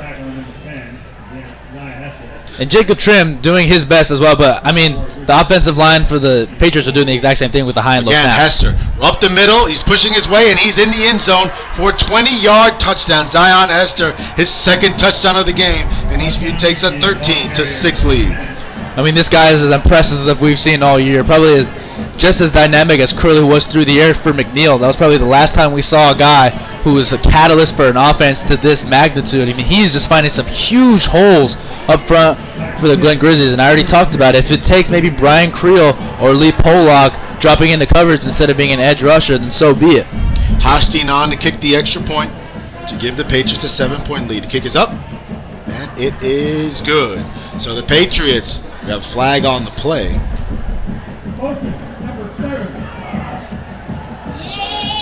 False start number 7 for the Patriots. They're going to have to move this back and kick it again. Again, Hester, EJ, 13 carries, 114 yards on the ground, 2 touchdowns. I mean, the guy's incredible so far from what we've seen. We haven't even seen what Devon Little can do through the air, and that's the leading receiver in the district. They got to get some sort of, they got to clog up that hole in the middle because he's running right up the middle for Eastview. So now Hoshte's going to be on a kick what looks like a 25-yard extra point. Offsides by the Grizzlies as Holmes jumped offsides. Hopefully they'll decline it and we'll be good to go as Holmes was trying to get across. Remember he had those block kicks against Elgin and against Weiss. Yeah, you talked to him a couple weeks ago on one of the pregame shows. He prides himself in being able to contribute in that facet of the game. So now we're going to move it half the distance now. We'll see if Eastview decides to continue to kick the extra point or are they going to go for it. They're still going to keep Hoshtein on the field. Hoshtein 1 for 2 so far in this one attempt. Hoshtein coming into today's game 24 for 24 from extra points and 3 for 3 on field goals. So looking for 2 for 2 on this one. The snap, the hold, the kick is up, and it is good right through the middle. And Eastview now takes a 14-7 lead with 7:41 left to go in the second quarter. We're going to take a quick break. You're listening to Grizzlies football on the KMAX Sports Vype Media Network. Vype Media is the state's most comprehensive high school sports media outlet covering UIL, private schools. Vype has been in Texas for over a decade. Visit their website at Vype, VYPE-Texas.com. And also pick up your Vype magazine today. Get in the game with Vype Media. Socialize with us. You don't have what they call the social skill. On Twitter at KMAX Sports or catch us on Facebook. Search KMAX Sports. Just another way KMAX Sports is bringing your team to you. This is the KMAX Sports Network. 7:41 left to go in the second quarter. Alan Cepeda, EJ Sanchez, Randy Fry with you. Friday Night Lights Week 7 as the Glen Grizzlies are taking on the Eastview Patriots in this 5A Region 4 District 13 battle for first place. We'll be going right to left on your radio as Hoshtein is getting ready to kick off. Sam Martin and Jarvis Henderson back to receive. Looking for a big return right here to try to flip this field position game that they've been losing so far with 7:41 left to go in the second quarter. Henderson already has a 31-yard return on the season and Sam Martin a 34-yard long as well. So perfect time would be right now. And the kick is up from Hoshtein. And looks like it's returnable as Martin's going to take it from the 12. He's across the 15, looking for more. He's across the 20. He's going to turn upfield to the 25, to the 30, to the 35, out of bounds at the 38-yard line. A great return by Sam Martin. They'll actually mark him out at the 41. What a return by Sam Martin. Yeah, half the time this stuff happens, I feel like they have a direct communication with us here in the booth right here because exactly what we asked for right there. Big return right there by Henderson. And I saw from the middle, good blocking from the special teams unit right there, downfield, made some good blocks, avoided the hole in the block in the backs. That's a backbreaker most of the time. And you see Coach Koshcroft with this defense right now. We're on the Glen sideline up top in the press box. He's making sure everybody's going to get on the same page, so it's good to see them. Hopefully they can make some adjustments. But Grizzly offense is on the field. We're going to be going left to right now on your radio. Julian Morris in the backfield. Actually, it looks like Lamont Slade from here. Coach Shanefield not happy on the 41-yard line. They're going to call it delay a game on the Grizzlies, so it's going to move them back 5 yards. Another penalty for Glen. That's their third of the game. So it'll be 1st and 15 now from the Glen 36-yard line. You need the 46 for a first down. 7:31 left to go. Eastview leading at 14-7. They bring Henderson in motion. The snap, they fake the give to him. And it's going to be outside. Look like Lamont Slade. And he's going to get a nice pick up there as he's pushed out of bounds at the Grizzly 44-yard line. So an 8-yard pickup for Lamont Slade. It'll bring up a manageable second down. Love what Coach Shanfield's doing now as we're settling into this game. Maybe some misdirection plays right there, and we saw a couple of them on that last drive. So Coach Shanfield trying to get a little creative and try to do something and try to create a spark for this offense. Absolutely. So 2nd down and 7 from the 44. Grizzlies need the Patriots 49 for a first down. 3 wide receivers out to the left, 1 to the right. The give is to Slade. He's up the middle. He's across midfield. He's pushing his way. He's all the way down to the 42-yard line. A 14-yard pickup for Lamont Slade and a first down for the Grizzlies. Dalton Love was on the tackle right there for the Eastview Patriots. And Lamont Slade did his best to push him back, and he succeeded in that. Gained another 6 yards after contact. It was a good job right there by Lamont Slade. Shamir Nichols checking in. And Nate Hatter pretty much in the backfield to provide coverage. Julian Morris checks in on the left side of McGuire. Handoff, Morris up the middle, pushing his way across the 40. And they're going to mark him down at the 37-yard line. So a 5-yard pickup for Julian Morris. 2nd down and 5 for the Grizzlies. DK Little in on the stop for the Eastview Patriots. Again, I talked to it about it earlier on the pregame show, one of the leading tacklers on this defense. Very good player for them. Again, so if you're this Glenn offense, we've seen how quick Eastview, they're moving the ball. Glenn, they're just going to methodically get 4 or 5, a couple of quick, powerful runs, maybe wear down this defense a little bit. Right now, this Glenn defense, everybody is up on the sidelines, so they're getting excited, ready to get back on the field, but not before this offense puts together a drive. And timeout Glenn on the play. So timeout for Coach Rob Shanefield. And it's a good timeout right there by Coach Shanefield. 6:06 left to go in the second quarter. You're down by 7. Let's try to get some scoring updates within the district. We got a couple of games to look at. Brenham is at Elgin. Cedar Creek is at Weiss. Marble Falls is at Bastrop.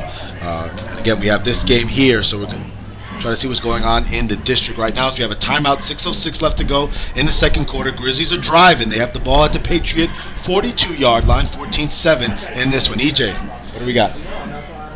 Well, so far, the Brenham Cubs are up 7-0 on the Elgin Wildcats. Elgin progressing more and more each week, trying to learn from that shellacking that the Grizzlies gave them in week 1 of district. Cedar Creek is up 13-8 on Weiss. Weiss finally getting on the board, a couple of points, maybe try to make that a game with Cedar Creek. And something to note, Bastrop and Marble Falls has been postponed till tomorrow. A lot of flooding up there at Memorial Stadium. We were up there last week, and we'll be up there at the end of the season on November 9th. That could come down for to the decide the Grizzlies. district. 2nd and 5 now from the 42. Julian Morris in the backfield, out left to Drew McGuire. Henderson and Martin on the right. And the give is to Morris. He's across the 35, and he's pushing his way. They're going to give him forward progress at the 33-yard line. So a big pickup for Julian Morris is going to bring up 3rd down and about 1. You got to think Julian Morris in this situation, trying to lean over, try to maybe get a first down. He's been your guy in short yardage situations so far this season. 3rd and inches for the Grizzlies. Again, the Grizzlies getting it done on 3rd down, the last drive. They're 2 for 5 so far in this one on 3rd down. 3rd and inches. Snap, fumbles again. Who's got it? And it looks like Eastviews recovered it. And they did. Fumble again on the snap. They've had some issues. Jacob Trim and Drew McGuire in this one, and they fumbled the snap on 3rd down and inches. And Eastviews going to take over. It's the first time Glenn has fumbled the ball this season. Not the time you want to do it against the team to the caliber of Eastview. The last thing you want to do is give this offense any more possessions to try to hurt you. Especially the last thing you want to see is Zion Hester coming back onto the field for the Patriots. He has just torched the Grizzlies so far. And putting your defense back on the field, Coach Shanefield can't be happy about that. 5:23 left to go in the second quarter. Eastview's going to take over from their own 38-yard line. Zion Hester in the backfield, coasting with a shotgun. And flag on the play. So give is to the outside. He's directly on the snap. So let's see what the penalty is on the play. They do have a number 22, and I saw it on Max Preps, and I'm just trying to figure out who's got it. Because that number 22, he wasn't on the roster that they gave us. So the penalty is going to be against Eastview. They're going to move the ball back now to the Eastview 32-yard line. So a full start on the play to bring up first down and 15 for the Patriots. Ball is at their own 33-yard line now. They need the 48 for first down. Everything's all settled right now. Snap is to Colston. He's giving a Hester. He's got nowhere to go. He changes direction as he heads upfield, and he's trying to get outside, and he's there. He's finally pushed out of bounds by Noah Holmes. We'll see where the spot is. And Lee Pollock had him for a loss about 5 yards deep into the backfield, but he was able to turn upfield and get the ball to the 38-yard line. So a 5-yard pickup for Hester. I'm going to keep talking about it all night. Hester's vision has just been incredible tonight. Seeing there's nothing, he has the speed to reverse the field. Hester again, this side, offside to the left. He's met by a bunch of Grizzlies, and he is pushed back now as they're only going to give him forward progress at the 44-yard line. So a 6-yard pickup is going to bring up 3rd down and 4 for the Patriots. Your boy Noah Holmes was in on the tackle right there. Just stood up Hester. 14-7. Patriots leading this one. 4:32 left to go and counting in the second quarter. 2 Zion Hester touchdowns for the Patriots. Julian Morris chipped in with a 5-yard touchdown of his own. 3rd down and 4. And it is Devon Little. Devon Little's number 22. He had it, and then he was number 23. I think he's changed his number a couple of times. 23 tonight is Isaiah Quinton Jackson. So Colston rolls out, he's looking, he fakes the pass, he's going to throw across the field now, the ball tipped, and it's picked off by Jamal Johnson! Jamal Johnson with the interception. That's the 3rd turnover of the game for the Grizzly defense, as the ball was a little too high for Carlos Ochoa, and Jamal Johnson is the newest hero for this Glenn defense. Next man up, we saw earlier in the game, Dom Sullivan, the call-up from JV, now Jamal Johnson, who's coming into his own here in the home stretch of the season. We've seen him part of that linebacking corps that's been so good for the Grizzlies. Comes up with a big play right there, exactly what you needed. The defense comes through with a big play exactly when they need it most. So you saw Colston kind of pump fake, and he was looking for Joe in the middle of the field, tipped it up, and Jamal Johnson is right there. Grizzlies take over great field position there at their own 41-yard line. Snap, McGuire, he's looking to throw. And he hits Nate Hatter. Oh, he can't hold on. As the ball was a little bit behind him, and Nate Hatter can't hold on to that one. It's going to bring up 2nd down and 10. That's exactly what I was thinking in my mind, is I wanted Nate Hatter to start getting involved in this game because he can be a guy that's so dynamic and try to do something to this defense that can be vulnerable at times in the passing game. So ball's at the 41-yard line. 3:55 left to go in the second quarter. Eastview leads at 14-7. Grizzlies 2nd down and 10. Snap, McGuire, he's looking to throw. He's looking downfield. He's got nobody and out of bounds. And he's looking for Henderson. It's going to be 3rd down for the Grizzlies. A good coverage downfield by the Eastview Patriots. And the thing that was a little confusing to me on that last one was that McGuire threw the ball way before the receiver even got out of his break. And so maybe, I don't know if that's a timing pattern that wasn't exactly executed or the receiver gave up on the play, but something didn't go right there because that did not look like a very well run Glenn play. 3rd down for the Grizzlies. They are 2 for 6 tonight on 3rd down. Snap, McGuire got pressure, dumps it off to Morris, who's at the 40, and he's going to get brought down at the 41-yard line. The original line of scrimmage, no gain on the play. It's going to bring up 4th down. I mean, at a certain point, this defense has been on the field for a lot of time. So far, Eastview is winning time of possession so far in this game. And the Eastview defense, give them credit. They've done a good job. Coach Shanefeld's going to keep this offense on the field, at least right now, for a 4th down play. Maybe try a hard count with the play clock only at 15 seconds. Maybe call a timeout. As 3:13 and counting as clock is continuing to run down. Looks like they're going to burn their final timeout here. So it looks like Childs isn't even on the field. And they do call a timeout, so they might be going for it. Well, no, here comes Childs out now to punt. And the offense is going to come up a little short on this drive. Again, 3 turnovers for this Glenn Grizzly defense. They had the muff punt by Hester, the interception by Dom Sullivan in the end zone, and just now another interception by Jamal Johnson. Colston came into today's game with only 1 interception on the season. He's thrown 2 in the first half. I mean, this defense is as advertised, and it's a marquee matchup for a reason because you have 2 superpowers going against each other, and it's this Glenn defense against this Patriot offense. And so far, Glenn defense has done their part in trying to keep them in this game because if you hold a team like this to 14 points with 3 minutes left to go in the second quarter, you're doing a heck of a job, especially with Hester, who's just running with a full head of steam each play, and you've taken Little out of the game to a certain point. But now it's time for the Glen offense to try to start beating the matchup that it's supposed to beat. Give credit to this defense by Eastview. They're getting a lot of pressure, and they're forcing them. And then again, the slip balls, the wet surface, as Childs is back to punt from his own 30. And this is going to need to take a bounce, as it does. And it is going to roll and picked up by the Grizzlies. And Eastview is going to take over from their own 38-yard line. So a 23-yard punt for Derek Childs. 2:51 left to go in the second quarter. We see Childs a lot going for the high booming punt instead of the line drive punt that's been working for Honstein, at least on his first 55-yard punt. This defense, again, I mean, you don't want to throw blame around right now, but this defense playing as well as it can with as well as the offense that they're facing is. And so they're going to look for another turnover right here because they're playing exceptional football right now. So Eastview's going to take over. 2:51 left to go in the second quarter. Eastview leading at 14-7. We're at Bible Stadium in Leander. A high snap as they give to Colston. He's going to take it himself, and he's going to run to the 49-yard line. Excuse me, the 44-yard line. So a 5-yard pickup for Colston. Jamal Johnson was in on the stop for the Grizzlies. He's really doing a good job these last couple of weeks, especially in the middle of the field, allowing Pollock and Creel to create that pressure. 2nd down and 5 for the Patriots at their own 44-yard line. To give is to Hester. He's up the middle. And looks like he's going to be close to the first down. They're going to mark him out just short at the 48. He needed the 49-yard line, so to bring up 3rd down and 1. P.D. Cervantes in on the tackle for Glenn. So big 3rd down right here for this defense. Kind of know they're going to Hester, and they do give it to him, and he's across midfield. He's going to have the first down as they're going to mark him down in Grizzly territory at the Grizzly 47-yard line, so a 3-yard pickup.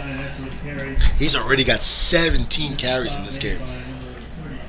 I mean, the confidence you have, he's running about 8-9 yards a clip.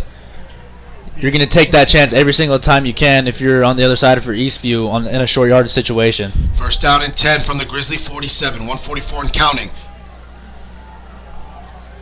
High snap. Give is to Hester. Creel can't make the tackle, but here comes help as Alex Townsley and Jamal Johnson in on the stop, and they're going to bring Hester back to his own territory now. He's down at the 46-yard line.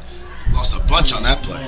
That was the definition of a play blowing up right in your face, and it looked like it could have been possibly a read option. I mean, Colson didn't give the ball exactly to Hester on time if it wasn't, but whatever read he made, Glenn made both of them. Yeah. Glenn attacked the backfield early, and they tackled both of them. They did exactly what you're told right there, is not trusting that one guy's going to get the ball. Tackle both of them. Big loss right there. Again, the defense coming up with a good play. Eastview calling a timeout. Hester loses 7 on the play, so this will bring up 2nd down.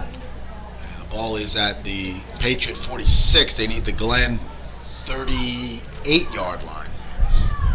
It'll be 2nd down and long. See if the Grizzlies keep the pressure on and get a stop. So we're going to take a quick break here on the K-Mag Sports Vype Media. You're listening to Grizzlies Football.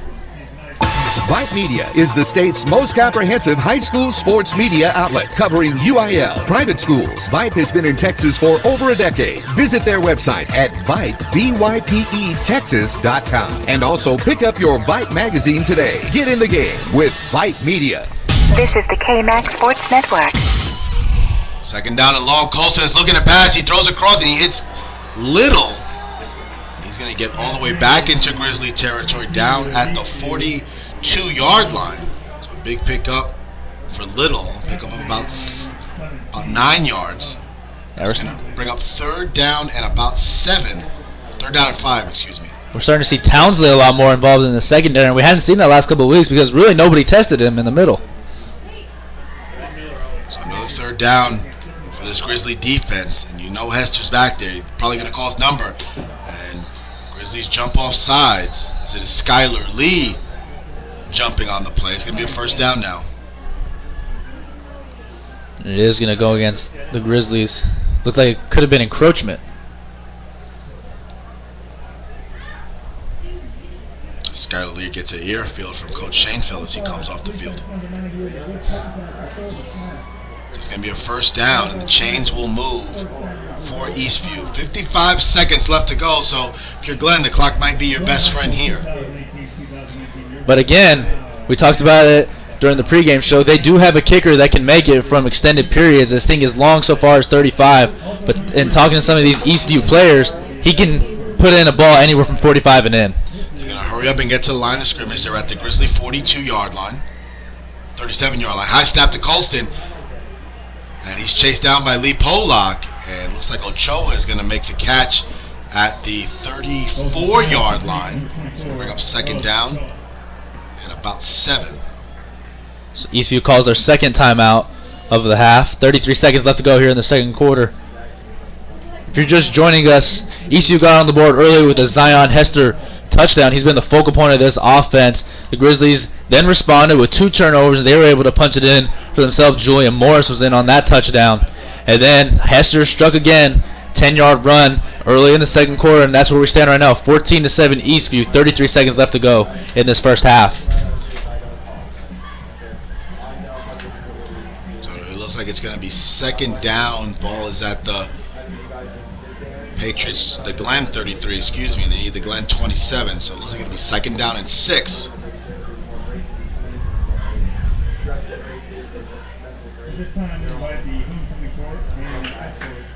So again, for Eastview, touchdown Hester, interception, touchdown Hester, interception. Those have been the 4, just the 5th drive of the game for Eastview. 33 seconds left to go. Snap, Colston, he's back to pass, he's surveying the field, he's got time, and he's going to hit a receiver in the flat, and he's going to be brought down at the 19-yard line. And coaches next to us kind of want a penalty for a late hit. So ball gets down to the 20-yard line. It's a 22-yard pickup to number 5, Kobe Kavanaugh.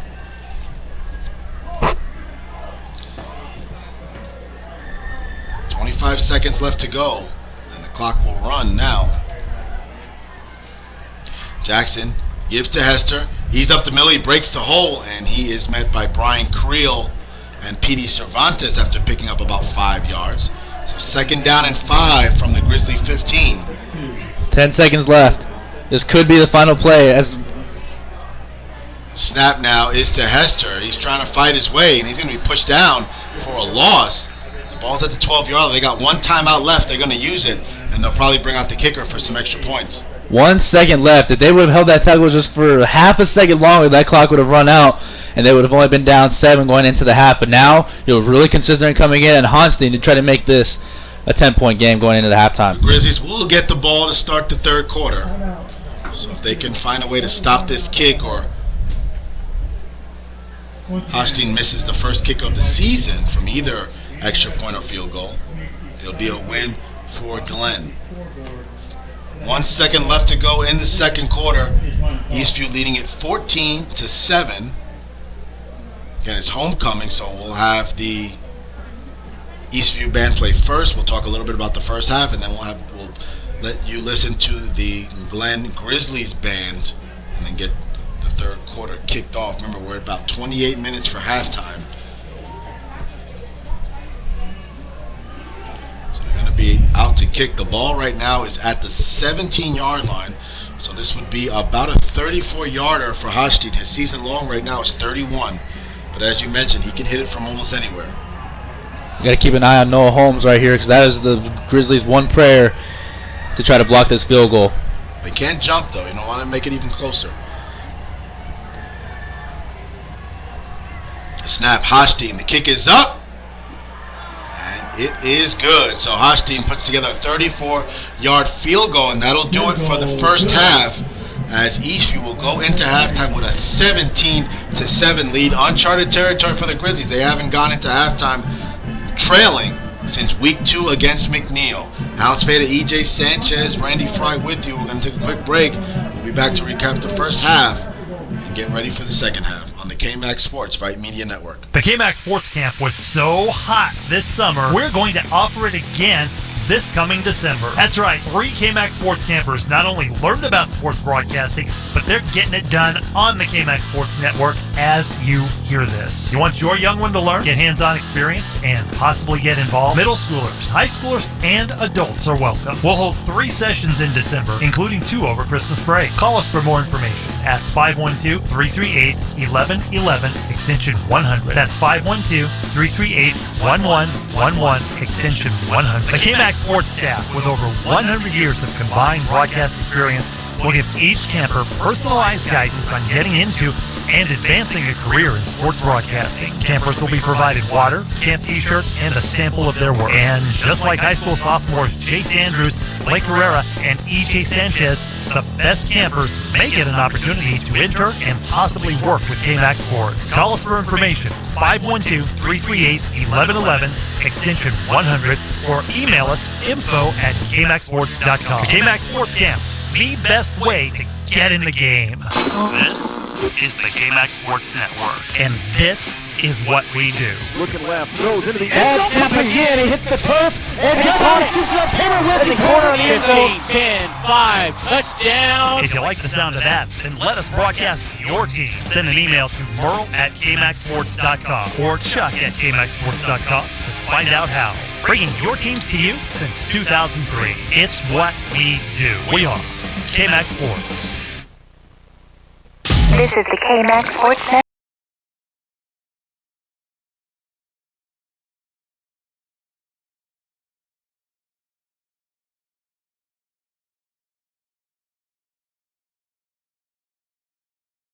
Story is Eastview. They lead the Glen Grizzlies 17-7.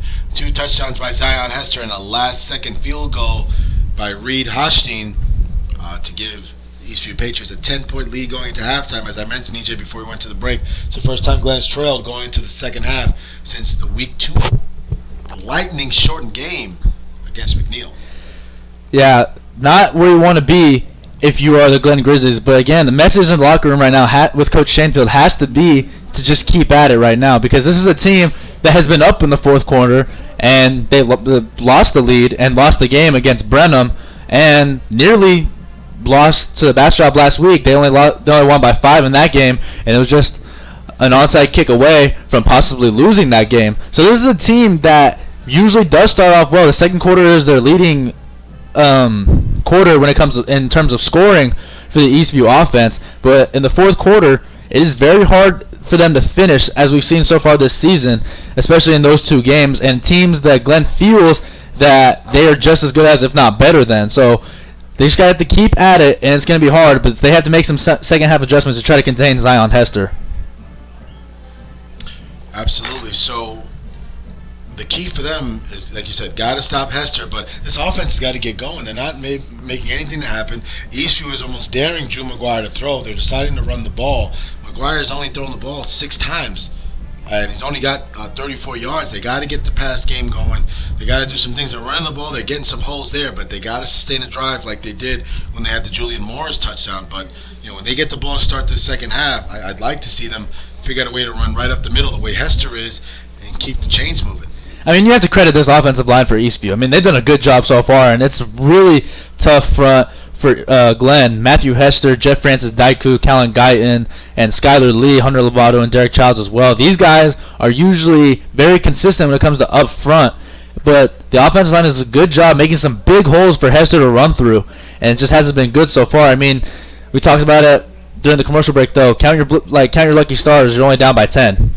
Absolutely, because again, that penalty that was taken back, and they get the interception. They're getting turnovers, but this offense has got to get something to going. If you told me, based on what Eastview is doing, that they were going to hold Eastview to 17 points in the first half, I might have taken it from you, but I would have thought that Glenn would have had a couple more points, might have been tied, or maybe even had the lead. So they got to get some things going on offense. This field is slippery. Hopefully a little bit more time for it to dry up, because they've had some issues with their snaps as well. Yeah, and that's on both sides of the ball. The only problem is that Glenn's have been low and Eastview's have been high. And when it's low right there, it's very hard for an offense to keep the play moving because it disrupts the timing. And if it's a run play, it basically just shoots the entire play down. Absolutely. So a lot of stuff to kind of get into as we're watching the Eastview band take over now. Again, homecoming here in week number 7. What's your message right now? You said you got to stick with it, but how do they stop Zion Hester? I mean, I said it multiple times throughout the first half, and if it means that we've seen Lee Pollock and Brian Creel be absolutely great when it comes to pressure this season. Anytime you need a big pressure or a big stop, they're usually there, the first ones in the backfield. But if it takes one of them to drop back into coverage, maybe start playing some zone, I mean, this is a team that plays a lot of man, and they've been good at it so far this year. Holmes coming up with a couple of interceptions, and we've seen Townsley be the enforcer in the middle. Those two have been a good duo, but if it takes a linebacker to come back into coverage, or if it means dropping Noah Holmes in the box, I mean, something like that. I mean, we've seen Noah Holmes go a lot over the top, double covering a little because we know how explosive he can be. But if it takes either him or Townsley to come down into the box, maybe stack 7 or 8, that's what it's going to have to take to try to stop Hester. Absolutely, and it's almost like you have to pick which one it is. They got 2 interceptions, so they're able to handle the pass okay. So if you got to take one of these safeties out of coverage just to stop Hester, that's got to be the primary goal right now. You got to stop Hester because right now, if my math is right, he's got 19 carries for 130 yards and 2 touchdowns. I mean, they're continuously giving him the ball, and he's carrying them right now. Exactly what you said. 19 for 130. That is numbers that we would say on the post-game show. Those are numbers that we've seen from some of the best backs that we've seen this season at the end of the game in losing efforts. Right now, on his pace, he's due for over 200 yards rushing, and the Glenn defense hasn't allowed a 200-yard rusher. Even when they faced Jalen Sutton of McNeil earlier in the season, they were able to hold him to less than 50 yards by himself, and that's what I was kind of expecting coming into this game. If they are only zeroing in on one player, Glenn usually does a good job of taking away their best weapon and letting them play with the rest of their receivers. We've seen them do that time and time again with the best players from each team they play. They haven't been able to do it so far with Zion Hester. No, but they're able to spread the ball. We've seen Kavanaugh come up with a catch. We've seen Little. We've even seen Ochoa get the ball. So they're spreading it out, but at the same time, they need to kind of figure out how to stop Hester because right now the key for me is coming out of this third quarter, they got to get points on this first drive. If they don't get points, you give the ball to them on the short field, they score.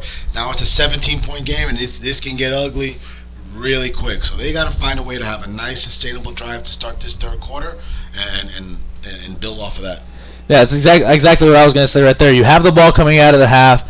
You're going to script the plays in halftime right now with Coach Shanefield. You know that they're going to try to come out with something explosive, maybe go through the air. We haven't seen Nate Hatter. Nate Hatter is he's back there blocking. He's back there blocking because they've gone primarily to the ground, especially in these conditions, to try to get something going, but it just hasn't worked. 7 points is not going to cut it in any game. I mean, it doesn't matter if you're playing smash mouth, on the ground football, or shootout like we were expecting coming into tonight. And compared to other scores from during this season, 17-7 is probably one of the lower scoring games. Absolutely, but again, still enough for them to stop. Again, Eastview had 5 drives on this one. They scored on 3 of them. Again, a touchdown, an interception, a touchdown, another interception, and a field goal. So, at that rate, you got to get a couple more stops in there. They don't need turnovers, but you got to get them off the field on third down and bring pressure and get to Colston. And they got to find a way on some of those high snaps. Someone's got to be there to meet him right away. And you've seen them get to Hester, but he breaks a tackle and he runs across the other side of the field. So I'm interested to see what Coach Cascroft is going to do with this defense to get them right for the second half. Yeah, the player of the game so far for me is Jamal Johnson. I mean, he came out with a huge play, momentum-shifting play on that interception on that tip ball. And again, he's made a couple of big tackles, and that's exactly what I'm talking about. If you were able to drop back Brian Crew, Lee Pollock, maybe Bryson Hunter, these are guys that can play in coverage because you can play in coverage because you have guys like Jamal Johnson, like Petey Cervantes, like Chase Dowden, like Keegan Moore, guys who can get in the backfield and force the pressure that Creel and Pollock usually do, and you can drop those guys into coverage and maybe stack them into the box to try to make it harder for Hester to get free. Absolutely. So, again, Eastview band, they're kind of getting going right now. So we were going to take a quick commercial break. We'll be back, give you a couple more keys to the game, and then we'll bring you to the Glenn band before we start the second half. This is the K-Max Sports Network, and this is what we do. Looking left, throws into the end. Snap again. He hits the turf. And Devon shoots up Taylor with the corner on the end zone. 10, 5, touchdown. Let us broadcast your team. Send an email to Merle@KMaxSports.com or Chuck at KMaxSports.com to find out how. Side, he's got blockers in front of him. Touchdown. 5, touchdown. Yes, sir. It's what we do, and nobody does it better. We are K-Max Sports.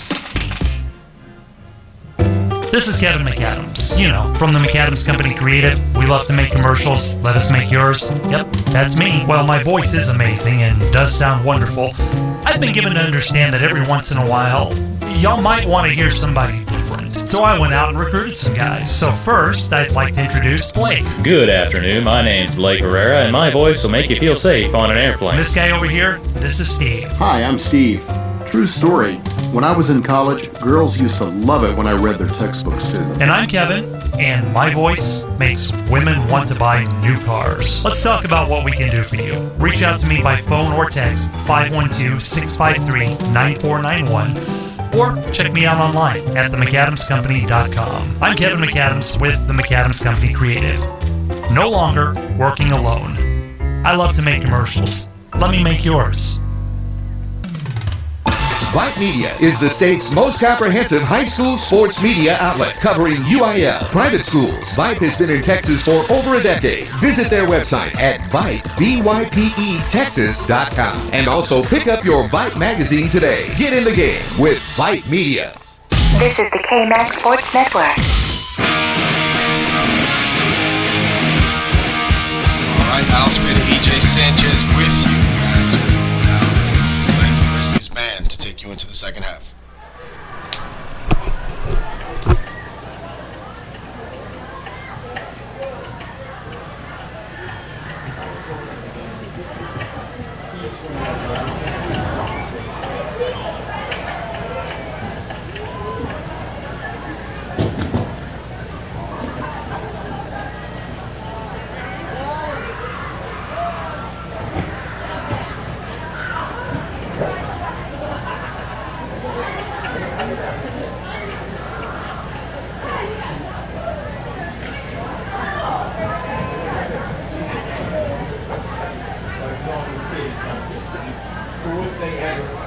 Introducing the freshman Prince and Princess, Brett Hall and Elle Coley.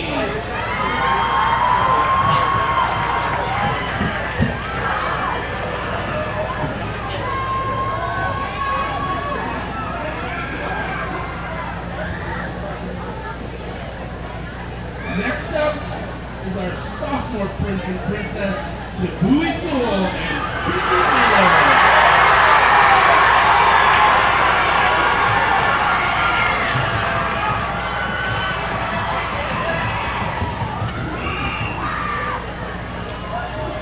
Let's hear it for our junior Prince and Princess, Hudson Roberts, Isabella Galoo.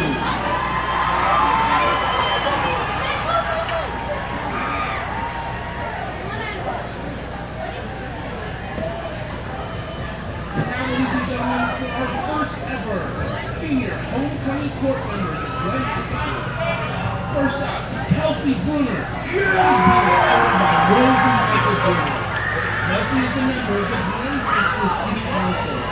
After high school, Kelsey hosted Penn College and then medical school.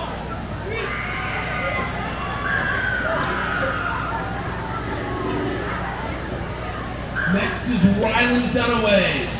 Rylan is being escorted by John Michael and Tiger Dunaway and Jeremy and Julie Ferguson. Rylan is a member of the Glen High School varsity baseball team and National Honor Society. Next year, Rylan plans on attending Texas A&M for engineering. Next, we have Cindy Carvajal, who is being escorted by Terry and Michael Carvajal. Cindy is a member of the varsity volleyball program here at Glen. After graduation, Cindy plans on continuing her volleyball career at Northwestern Oklahoma State University. Next, we have Pedro Soto. Pedro is being escorted by Leah and Ellie Torres. Pedro is involved with FFA, soccer, cross country, and football here at Glen High School. After high school, Patriots plans on attending college.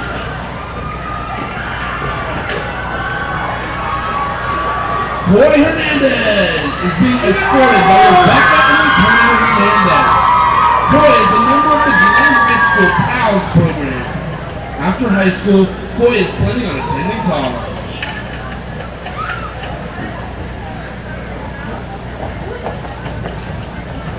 Finally, Trey Whitmer. He is being escorted by Clinton Jennifer Whitmer. Trey is involved in FFA at Glen. After high school, Trey plans to pursue a career in construction.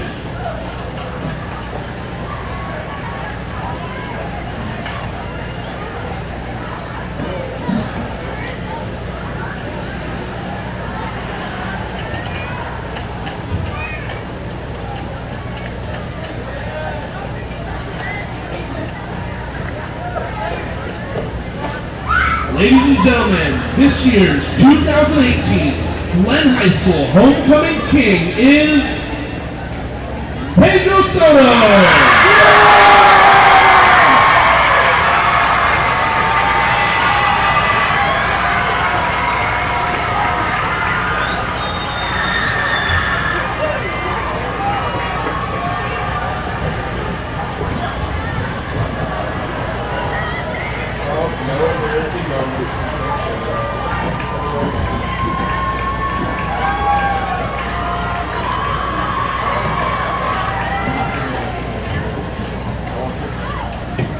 And this year's 2018 Glen High School homecoming queen is Sydney Carvajal.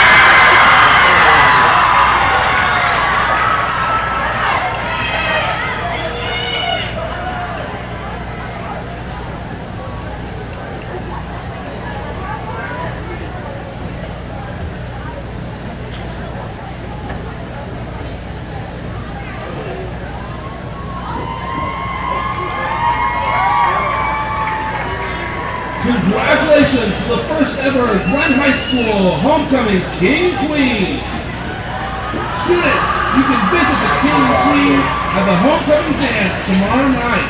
Don't forget, our theme is When You Wish on That Star.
love the game of football, wish you could be part of the action? Then become a football official. The Austin Football Officials Association is actively seeking new members to officiate games all across Central Texas. The Austin Football Chapter of TASO, the Texas Association of Sports Officials, provides a 2-year training program for new members. Taught by a crew of veteran officials, these training classes meet each Monday night from July through November and include classroom and on-field instruction. You don't need to be an ex-player or a coach to become a great official and have a memorable officiating career. As our officials will tell you, working around student athletes at all levels of football is gratifying. Plus, you'll develop lifelong friendships with other officials who share your passion for the game. Officiating football is a great way to get into and stay in shape, be a positive role model for student athletes, retain your competitive edge, and earn additional income. Visit the Austin Football Officials Association online at afoa.ws for more information. That's afoa.ws. At Austin Pets Alive, the mission is to promote and provide the resources, education, and programs needed to eliminate the killing of companion animals. That means more happy pets joining more happy families every single day. In fact, Austin Pets Alive has saved more than 25,000 dogs and cats since 2008, and you can help. Adopt a new family member, help out with a donation, or roll up your sleeves and volunteer. If you have love, time, or money to spare, and we all have at least one of those, you are needed. Visit AustinPetsAlive.com to get started. Austin Pets Alive, helping people help pets. The KMAX Sports Camp was so hot this summer, we're going to offer it again this coming December. That's right, 3 KMAX Sports Campers not only learned about sports broadcasting, but they're getting it done on the KMAX Sports Network as you hear this. You want your young one to learn, get hands-on experience, and possibly get involved? Middle schoolers, high schoolers, and adults are welcome. We'll hold 3 sessions in December, including 2 over Christmas break. Call us for more information at 512-338-1111, extension 100. That's 512-338-1111, extension 100. The KMAX Sports staff, with over 100 years of combined broadcast experience, will give each camper personalized guidance on getting into and advancing a career in sports broadcasting. Campers will be provided water, camp t-shirt, and a sample of their work. And just like high school sophomores Jace Andrews, Blake Herrera, and EJ Sanchez, the best campers may get an opportunity to enter and possibly work with KMAX Sports. Call us for information, 512-338-1111, extension 100, or email us info@kmaxsports.com. The KMAX Sports Camp, the best way to get in the game. This is the KMAX Sports Network.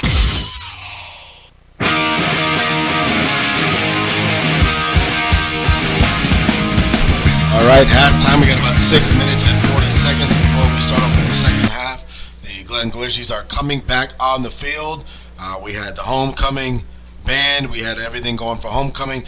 The kicker for Glen, Pedro Soto, was voted homecoming king. So that's a big win for Glen so far in the first half. They get Pedro Soto in on the homecoming festivities. He is the homecoming king of 2018 for the Grizzlies. As we spoke before the band went to play, we just talked about that the main goal has to be to try and stop Zion Hester. So far, he's got 19 carries for 130 yards.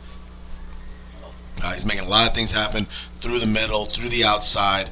We haven't seen much passing from Colson. Colson, as we mentioned earlier in the game, he came into tonight's game number 1 in the district in passing yards. He's only got 63 passing yards. But again, if you look across the field, you look at Drew McGuire, he's only got 34 on the game. So for me, the key to this game is going to have to be a way to establish the passing game, short option passes to Nate Hatter, to Corin Thompson. Get something going. Let your playmakers make something happen. And also stick with the run game. You know, they have to have a great opening drive here to start this second half, kind of set the momentum and let Eastview know, hey, yeah, we're not done yet. This has got a whole nother half football to play.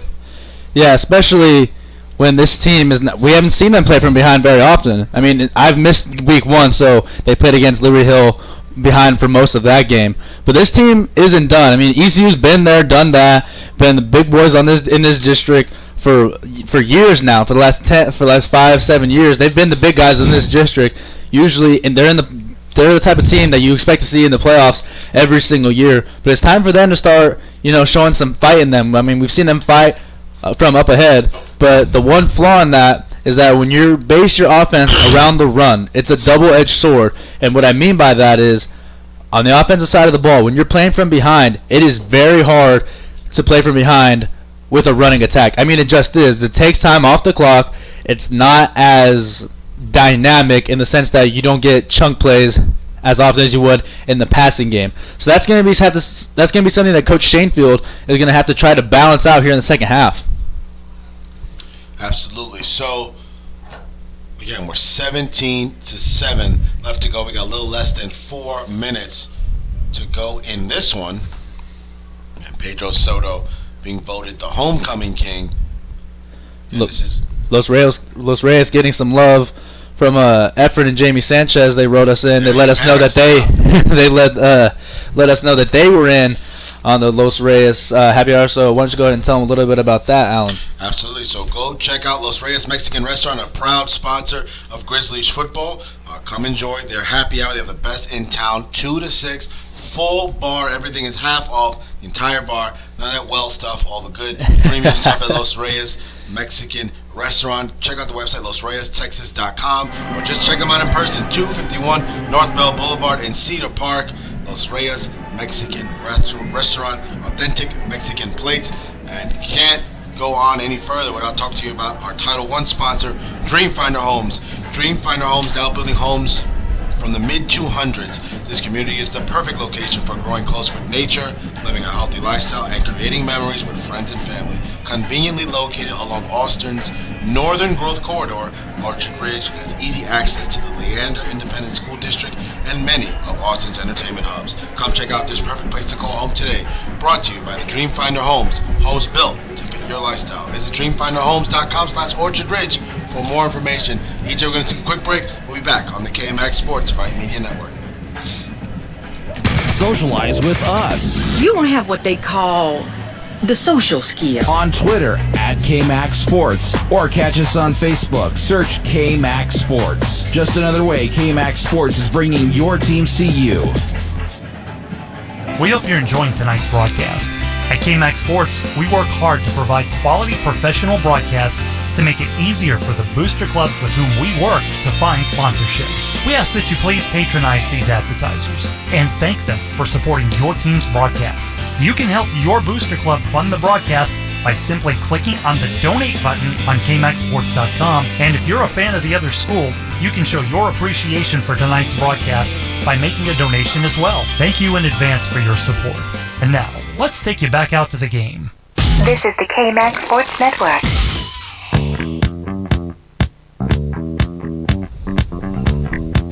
All right, a minute 30 left to go. The Grizzlies are going to try to find a spark in their offense. We got Drew McGuire working with Roderick Stubblefield on the sideline, warming up for the second half. Again, we're going to want to see them get a connection. Again, we saw Stubblefield last week catch a couple screen passes, get going. So it's going to be interesting to see how far Coach Shanefield is going to go into his roster and try to find out a way to get some offense going.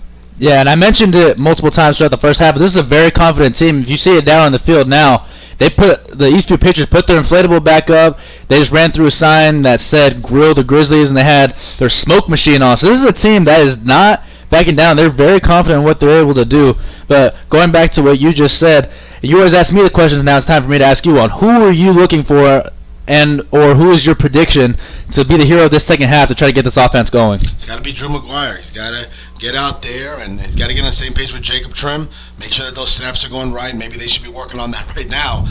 But he's got to be the one to lead this team. You know, he usually leads them to a nice big lead. Then the running backs close it out.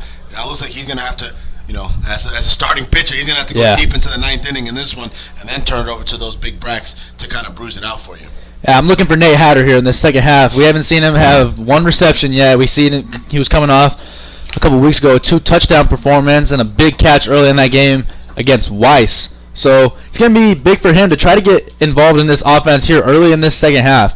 And I'm also looking for Lamont Slade. We've seen a lot of Julian Morris and we've seen some Lamont Slade, but we haven't seen him get outside the tackles like we've seen him do all season long. Absolutely. So we are ready for for our second half kickoff. Jarvis Henderson and Sam Martin are out deep. Again, it is 17-7. Eastview leading it. And Grizzlies need a nice healthy return and a nice long offensive drive to kind of get back into this one. So we saw last half Jarvis Henderson with a big return. Maybe they'll try to kick to the other side and kick it away from him. Maybe try to go to Sam Martin. So Hosteen is ready to finally kick. Ball's placed at the 40. We're going to go right to left for the kick. As we are almost ready to go. And Hosteen gets going. Kicks from the right foot. It's a deep kick. It's going to go all the way to the back of the end zone. And Sam Martin's going to take it out from the end zone. He's across the 10-yard line. It's across the 15. He's going to break away. He's across the 20, across the 25, and all the way to the 27-yard line. A risky move, but it paid off as he gets to the 28-yard line. A nice return for Sam Martin. I know Coach Shanefield right there was holding his breath as he saw him take it out from inside the end zone. Usually that's a no-no, especially when all of his blockers already abandoned the play and started to make their blocks. But he did a good job making something out of nothing. And we see that continuously from Sam Martin making big plays. And you want to get this guy out in space. He's got that Odell Beckham speed. Kind of get out in space. So 3 wide receivers out to the left. Slade is in the backfield. They bring Thompson in motion. They give it to him. He's going to turn back upfield, get across the 30. He's pushing his way. He's still going. Forward progress to the 34-yard line. A 6-yard pickup for Corin Thompson. And if you are going to stick with the run game consistently, that's the type of yardage that you're going to need. The 6s, the 7s, the 8s. Absolutely. The 2, 3s, and 4s didn't do you that well in the first half. So 2nd down and 4 for the Grizzlies. Ball is spotted at the 34-yard line. They need their own 38 for the first down. Julian Morris is back in the game at running back. 2 wide receivers out to the right. Henderson out to the left. The give is to Morris, and he is met immediately by the defense. That's number 95 for them. That is... I don't have 95 here. We'll find it. A lot of number changing going on for Eastview. There you go. So the ball is moved back a yard. So Morris is going to lose a yard on the play. He's going to bring down 3rd down and 5 from their own 34.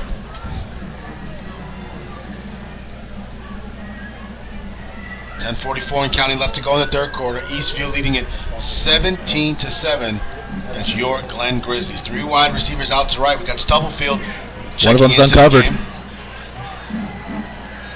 McGuire back to pass and was going to stop. We got a penalty on the play. Yeah, I have the coach's box right next to it. We have Glenn to our right and Eastview to our immediate left, and they saw exactly what I saw at the beginning of that play. The trips on the near side was only covered by 2 cornerbacks. There was not a 3rd guy down there, so it was a good used timeout right there from the Eastview side of the ball, because if they snap that ball, somebody's going to get free, and it's nothing but green on the way to the end zone. Absolutely. So smart play by Rob Davies and his defense to try to make the stop there. Again, we're looking at 3rd down and 5 for the Grizzlies in the first half. They were 2 for 7 on 3rd down. And that is not like a Rob Shanefield offense to go 2 for 7 on 3rd down. No, that's really been what's one of the key points to them having such a good offensive season so far, is converting on 3rd downs and extending drives. And we haven't seen them do that very consistently here in this game. Julian Morris, 8 carries for 32 yards. Lamont Slade, 3 carries for 24 yards. Corin Thompson, 3 carries for 17 yards. And it looks like it is Slade in the backfield. Snap. McGuire looking across. He hits Thompson, who's going to get across the 35. He's still fighting. He's going to get to the 36 and a half. He's going to be about 2 yards short of the first down. This is going to be an interesting call from Coach Shanefield, because it can't be more than 1.5 yards, and you have Julian Morris in your backfield. So it is 4th and 5, but I don't see Derek Childs coming on to punt. Going bold. They're going to go for it here. 4th down and 2 from their own 36. They need the 38-yard line. 3 running backs in the game. And the give is to Corin Thompson. He's pushing his way. Are they going to give him forward progress? They're not. And he's not going to get it. He's going to come up short, as he's only going to get to the 36-yard line. So Grizzlies unable to come through on 4th down. And Eastview's going to have a very short field as they take over at the Grizzly 35-yard line. Not very mad at that decision by Coach Shanefield. I mean, your offense hasn't done what they wanted to do. You have one of the biggest, most physical packs in the entire district, and you're not able to push it forward. You got to give credit right there. But they were fired up on that far sideline. They have so much confidence on that team. So the ball will be placed at the Grizzly 36-yard line. They went with Corin Thompson up the middle. And he missed the last couple of games with an injury, so he's kind of like their feature back that they like to use. Here's Eastview now. Hester in the backfield. They got another lead blocker there. Give it to him. He's quickly out to the outside across the 30. And he is inside the 20 as they push him out of bounds at the 20-yard line. So a 16-yard pickup for Zion Hester and a first down for Eastview. Again, Hester just has a huge hole to run through every single time he goes through the line, and there has to be an adjustment that's made. We'll try to ask Coach Shanefield next week what the adjustment plan was, but it didn't work right there on that play. Hester again. He's running up the middle. He's going to get met immediately at the 19-yard line. They'll give him maybe the 18.5. So probably 2 on the play. It'll bring up 2nd down and 8, 9:31 and counting to go. 2nd and 1. You see Noah Holmes on the back end. He's trying to hype up his defense and let them know that this game is still within their reach. They just have to do their job right here. 147 yards on the ground for Hester and counting as he pushes his way to the 16-yard line. Brian Creel and Lee Pollock in on the tackle, so a short gain there, maybe 3 on the play. Now it's a big 3rd down right here for this Glenn defense. Ball's at the Glenn 17-yard line. The Glenn 10 for a first down. 3rd down and 7.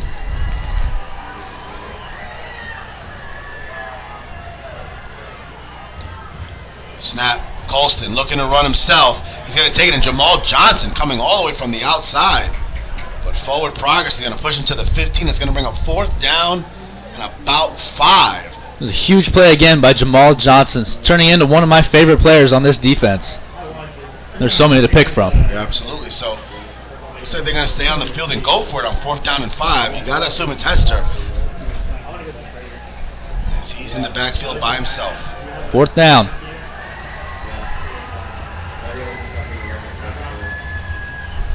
They're looking. They might call a timeout. They're trying to speed things going. 8 seconds to go on the play clock. As Colston's taking his time. 5 seconds to go on the play clock. 3 seconds. They do take the snap. Colston is back to pass. He's looking for a fader on the back of the end zone. And it is caught for a touchdown. What a catch by Carlos Ochoa. A beautiful fade route thrown by Jackson Colston. And Eastview now leads it 23-7. Wow. This is just a great play right there by Carlos Ochoa. Not much you can do if you're in coverage right there. I mean, you throw it up. Ochoa's a big guy. You said about 6'1", 6'2", 170, and not a lot of weight to him. But he made a great play right there, showing off that vertical jump. And now Glenn is in a huge hole. Osteen to kick the extra point. Kick is up, and it is good. Eastview leads it 24-7 with 7:47 left to go in the 3rd quarter. A gutsy 4th down call, an even gutsier throw by Colston to Ochoa for 15 yards. Eastview leading it by 17. You're listening to Grizzlies football on the KMAX Sports Vype Media Network. Vype Media is the state's most comprehensive high school sports media outlet covering UIL, private schools. Vype has been in Texas for over a decade. Visit their website at Vype, VYPE, and also pick up your Vype magazine today. Get in the game with Vype Media. This is the KMAX Sports Network.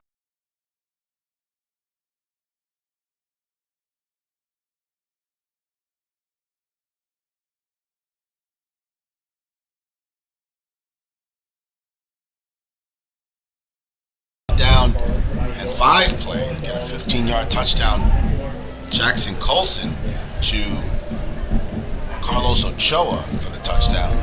Issue leads by 17 points. And you don't still a lot of football left to play, but you don't like a must-score drive. You won't want to throw around that term, but I think this is a must-score drive for the offense. You got to find something to get going and kind of get into a play calling rhythm. And this one is kicked deep, and and Martin's going to fair catch it in the back of the end zone. So the Grizzlies will take over from their own 25-yard line. They got 7:47 left to go in the third quarter. They find themselves in a 17-point hole.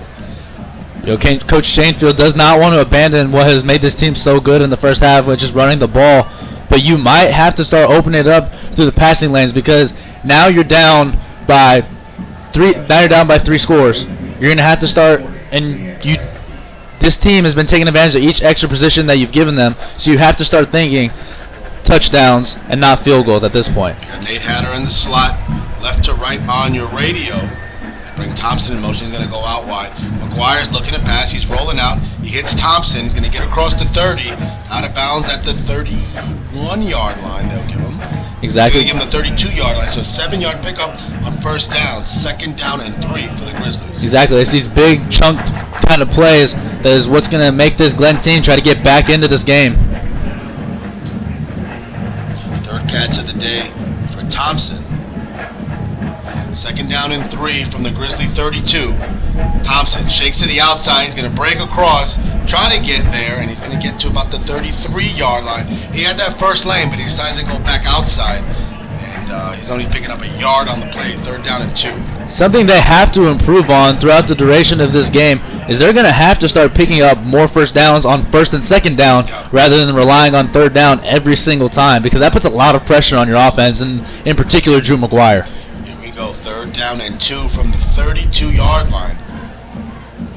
Nate Hatter's going to move over to the left side. Julian Morris is in at running back. 3 wide receivers. Give is to Morris. He's barreling away. He's got a first down. He's across the 40. He's across the 45 to the 50. 45, 40, 35. Back in bounds at the 30. Julian Morris brought down at the 25-yard line. A huge pickup for Julian Morris of 42 yards. First down for the Grizzlies. Still a lot of fight left in this team, and Julian Morris said, "We are not done yet." Big pickup right there. Keeps his legs moving, is able to shake a couple of defenders, gets all the way into Eastview territory. Exactly what the doctor ordered for the Grizzlies. 42-yard gain for Julian Morris. And the ball is at the Eastview 25-yard line. Lamont Slade checks in at running back. 3 wide receivers out to the left. Henderson out to the right. Shotgun snap to McGuire. Fakes a give. He's looking. He's across the middle of the field. He's got Sam Martin. And he's down for a touchdown. A 25-yard touchdown. Drew McGuire to Sam Martin. And the Grizzlies not dead yet. 24-13. 6:20 to go in the third quarter. This is a heavyweight fight. And you see that Eastview might have won the first couple of rounds, but you see the Grizzlies. So much fight left in this team. And if this is a boxing match, they threw a big jab right there, getting back into this game, 24-13. Perfect time to get your first catch of the game. Sam Martin kick is up. Pedro Soto. And the homecoming king is good for the extra point. 10-point game. Eastview leads it 24-14. Sam Martin with the 15-yard touchdown. We'll be back on the KMAX Sports Vype Media Network. Hey, have you liked us on Facebook yet? Whoa, stop right there. Well, why not? Search KMAXSports.com and like us now. From West Texas all the way to the bayou and all points in between. I saw miles and miles of Texas. This is the KMAX Sports Network, bringing your teams to you. This is the KMAX Sports Network.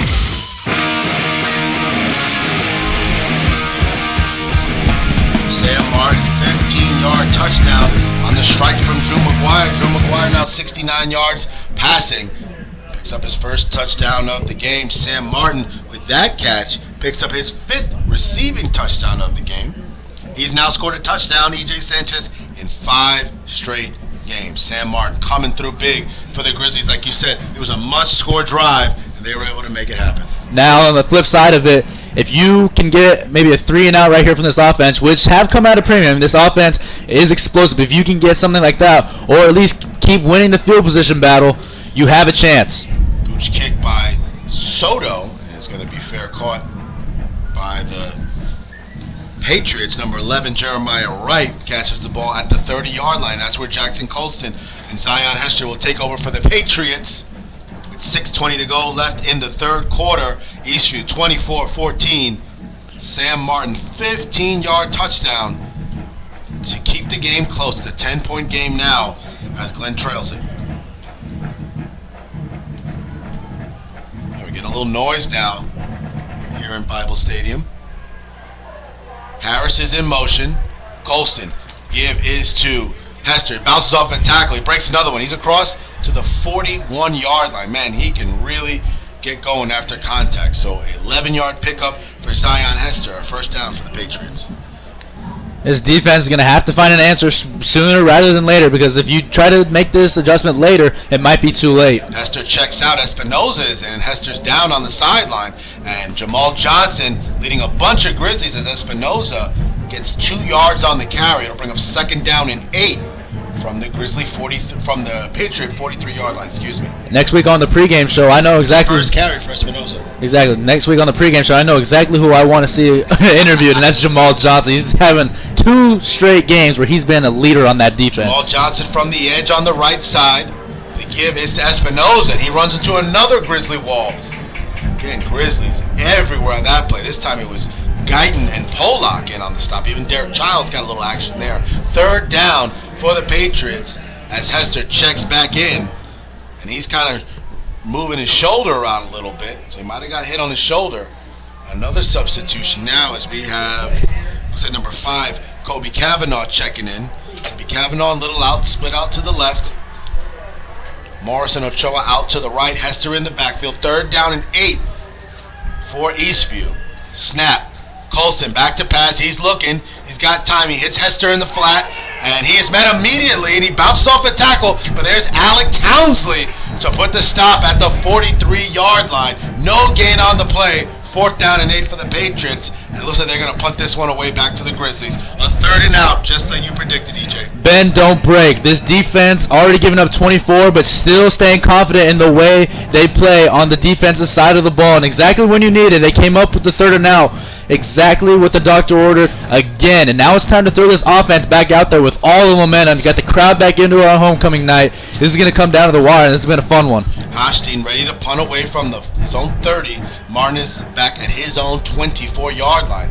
Kick is up by Hochstein. It's not a good one, as it is going to bounce out of bounds at the 49-yard line. The Grizzlies are going to have great field position as they take over from their own 49-yard line. Exactly. You see this team, Sam Martin was back around the 25-yard line. Obviously, he never had a shot at that punt. As soon as he saw it was shanked off to the right side of Hochstein's foot, he was sprinting back to the bench, clapping his hands, getting his team pumped up. He knows that this game is not over. There's 20 minutes left of game time left in this. 4:09 left to go in the third quarter. This team is not done yet. 4:09 left to go in the third quarter. Grizzlies take over after the 3 and out at their own 49-yard line. Julian Morris in at tailback for the Grizzlies. Stubblefield in motion. Fake the give to him. He's going to get it down, make a dance, trying to get to the 50-yard line. And they're going to mark him down at the 49-yard line, so no gain on the play for Stubblefield, as he had a chance to possibly break a tackle. Now Corin Thompson's going to check back in. No gain for Stubblefield. Yeah, but Stubblefield did a good job of no gain, but it could have easily been a loss of 3 or 4 on that last play. Second down and 10 for the Grizzlies. Henderson out wide to the right. They're going to move Martin next to him now. That's the kind of matchup you want to see, those two explosive receivers out to the right, along with Corin Thompson. McGuire back to pass. He's looking to throw deep. Who does he have? He has Corin Thompson, and he makes the play. Inbounds at the 13-yard line. Corin Thompson goes straight up through double coverage. Great hands. We talk about it all the time. We've missed him the last couple of weeks. Comes up with one of the biggest plays of the game. Deep into Patriot territory. Huge play right there by Corin Thompson. 37-yard pass to Corin Thompson. The Grizzlies have the ball at the Eastview 18-yard line. Henderson now. He gets the ball. He is inside the 15. He pushed out of bounds at the 13-yard line. A 5-yard pickup for Jarvis Henderson. Second down and 5. Grizzlies are moving the ball. This is as emotional and as animated as I've seen this team. Usually a Coach Rob Shanefield team, very businesslike, very casual when it comes to what they want to do. This team is playing with fire. They're playing with emotion. It's exactly what they need to do if they're going to take down this kind of team. 2 catches, 34 yards for Jarvis Henderson. Second down and 5 from the Eastview 13. McGuire rolling out again. He's looking. He's got nowhere to go, and he breaks off of a tackle. Smart move by McGuire, avoiding the sack and able to throw that one away as he was wrapped up, and he was held for a second on the defense. That's number 31, Isaiah Knight. Yeah, Knight nearly had him, but McGuire knew that the play was gone. He knew that the play was gone. His only goal at that point was to shake off the defender and not lose any major yardage because he knows that this is about the tip of Soto's range. 3rd and 5 from the Patriot 13-yard line. Grizzlies need the Patriot 8 for first down. 3 wide receivers out to the left. Thompson again in motion. They'll give it to him. He's going to turn upfield at the 10. He's out of bounds at the 11. So a pickup of about 3 on the play. 2 on the play, they'll call it. 4th down and 3. Interesting call right here. Probably the biggest call of the game for Coach Shanefield. Went for 4th down earlier in Patriot territory. It didn't work. In their own territory, now it didn't work. Now you're on this side of the field, but at this point you're not hunting field goals, you're hunting touchdowns. Great point, EJ. The ball is at the Patriot 12-yard line. Need the first down. Need 2 yards for the first down. There should be 4 yards for the first down. 4th down and 4 from the 12. 3 wide receivers. Morris in the backfield. And he got an offside, so they are going to get the first down. Free play as McGuire's going to scramble. He's going to throw the ball out of bounds, but they got an offsides on the play. Let's see if it's offsides or a false start. It is offsides on the defense. Big break right there for the Glenn offense. And you see number 32 for the Patriots, Mark Rodriguez, not happy with the call. He is constantly in chatter with the officials down on the near sideline. Absolutely. So 5-yard on the mental miscue by Eastview. That's going to move the ball all the way to the 8-yard line now. We're going to have 1st and goal for the 8 for the Grizzlies.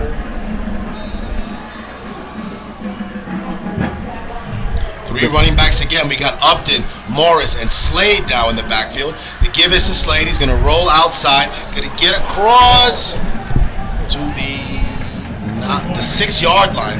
So a 2-yard pickup for Lamont Slade. 2nd down and goal. And Slade knows that if this turf is dry, if this is played in perfectly good conditions, that he scores on that last play. Went to plant his foot and just slipped. Really unfortunate play right there by Slade, but he knows he could have gotten in the end zone. Grizzlies trying to make something happen as Corn Thompson is going to check in. And Clay Thompson will check out. It's going to be a 2nd down and goal from the 6-yard line. 24-14, Grizzlies trail. Down 10, 1:46 left to go in the 3rd quarter. Snap, McGuire fakes the handoff, rolls, hits the end zone. He's got Martin again for another touchdown. A 6-yard touchdown for Sam Martin. And the Grizzlies are within 4, 24-20, 1:39 left to go in the 3rd quarter. Sam Martin, 2nd touchdown in the quarter. Who else are you going to go to in a big moment? Your big target, your go-to guy that's had a touchdown in the last 5 games. Sam Martin, again, made a good cut on the near side of the end zone, right near the nearest pylon, and the Grizzlies are back within 4. Soto to kick the extra point, and it is good. 24-21. Eastview leads it. Grizzlies, 14 unanswered points, 1:39 left to go in the 3rd quarter. We'll be back on the KMAX Sports Vype Media Network. Vype Media is the state's most comprehensive high school sports media outlet covering UIL, private schools. Vype has been in Texas for over a decade. Visit their website at Vype, VYPE-Texas.com. And also pick up your Vype magazine today. Get in the game with Vype Media. From West Texas all the way to the bayou and all points in between. I saw miles and miles of Texas. This is the KMAX Sports Network, bringing your teams to you. This is the KMAX Sports Network. 1:39 left to go in the 3rd quarter. The Grizzlies comeback kids. It's 24-21. They scored on 2 straight possessions to cut a 17-point lead down to 3. And you asked me who was I looking for in this 3rd quarter. It was Drew McGuire, and he's stepping up big right now for this team. Finding Sam Martin, making accurate throws, avoiding the sack on a play, making smart decisions, and he's leading them back into this ball game. And a very important defensive drive for the Grizzlies right now as Soto is ready to kick off left to right on your radio. High kick as Glenn is trying to get there, and it's going to be fair caught at the 32-yard line by Little. So the Patriots will take over at their own 32-yard line. A lot of action so far in this 3rd quarter. And the Patriots, they were able, Hester left that last drive with a shoulder injury, came out on 3rd down. They weren't able to get anything going as he let a little dump pass to him, and they were able to close the gap. It was Townsley to make that final stop. So Hester again in the backfield. First down and 10 from their own 32. And it's like a quarterback option to Hester, and he's going to get out of bounds. There's a flag on the play, so it might be holding. As they went straight to Hester on the option play, but it's probably coming back for a hold. Yeah, and Glenn's very confident that it is going to come back for a hold. And it looks like it was run out of the Wildcat right there for Zion Hester. So holding on the play is going to move them back 10 yards. A first down and 20 for the Patriots. Like you mentioned, the momentum starting to shift. Their band is getting louder. Crowd's going crazy. 107 left to go in the third quarter. 24-21. Eastview leading it against the Glen Grizzlies here on homecoming night. The story of the second half has been Drew McGuire to Sam Martin. 2 touchdowns in this one. Hester in the backfield, 1st and 20. They fake the give to him. Screen pass to Little. He's got nowhere to go, and he's immediately brought down at the 24-yard line. A 4-yard pickup that's going to bring 2nd down and 16 for the Patriots. Callan Guyton laid a good lick right there on Devon Little on the back side of that. Little was trying to make something out of it, and Guyton made him pay a big hit right there. 82 yards passing on the game for Colson. Snap. Hester. And he's met immediately again. Slowed down by Brian Creel, Jamal Johnson, everybody else. But it was Creel that kind of slowed him down in that initial hit. 3rd down and long for the Patriots. The ball is at the 26-yard line. No gain on the play. 3rd and 18, excuse me. Yeah, Brian Creel, the soft-spoken linebacker right there, showed as much emotion as we've seen him all season. Clapped his hands twice. It is 3rd and 16, excuse me. 3rd and 16. They need their own 42-yard line. Ball's at the 26. Colston trying to get on the same page. 4 wide receivers, 2 to each side. Hester in the backfield. 4 seconds to go on the play clock. 3 seconds. 2 seconds. He gets the snap off. He's back to pass. He's looking to throw. He's got nowhere to go. He throws behind the receiver. It's caught by number 5, Kavanaugh, and he is brought down immediately. 4th down as he is brought down at the 38-yard line. A 12-yard pickup is going to bring up 4th down and 6. Yeah, it was a good job by Colson right there, stepping up to the pocket and making a good throw right down there on the far sideline to Kobe Kavanaugh. And the defense doing its part right there, forcing another 4th down, and it's decision over there for Coach Davey. And you see Colson and Hester, they were kind of standing there on the field expecting to go for it on 4th down. But the way this Glen offense is moving, you don't want to give them a short field if you don't get it. It's going to be a 4th down and about 4th and 4. They're talking it over now. If they're going to go for it, they're going to punt it. And it looks like that was the last play of the third quarter. It was the last play of the third quarter. We're going to change field positions. So it gives the Patriots a little more time to think about if they're going to punt it, what they're going to do. So we're going to take a quick break on the K-Max Sports Vype Media. You're listening to Grizzlies Football. See you in a second. From West Texas all the way to the bayou and all points in between. I saw miles and miles of Texas. This is the K-Max Sports Network, bringing your teams to you. This is Lamont Slade, running back. 44-yard touchdown for Lamont Slade as he went right up the gut. And you're listening to Grizzly Football on the K-Max Sports Vype Media Network. All right, fourth quarter, and Eastview is going to punt as Hosteen is going to punt from his own 25-yard line. It's a good one. Fair catch caught by Sam Martin at his own 26-yard line. That's actually Al Townsley on the fair catch. So the Grizzlies will take over now. They've had 3 impressive stops of this team. They've found a way to stop Zion Hester. Now they get a chance to get back on the field with a chance to take the lead or even tie it.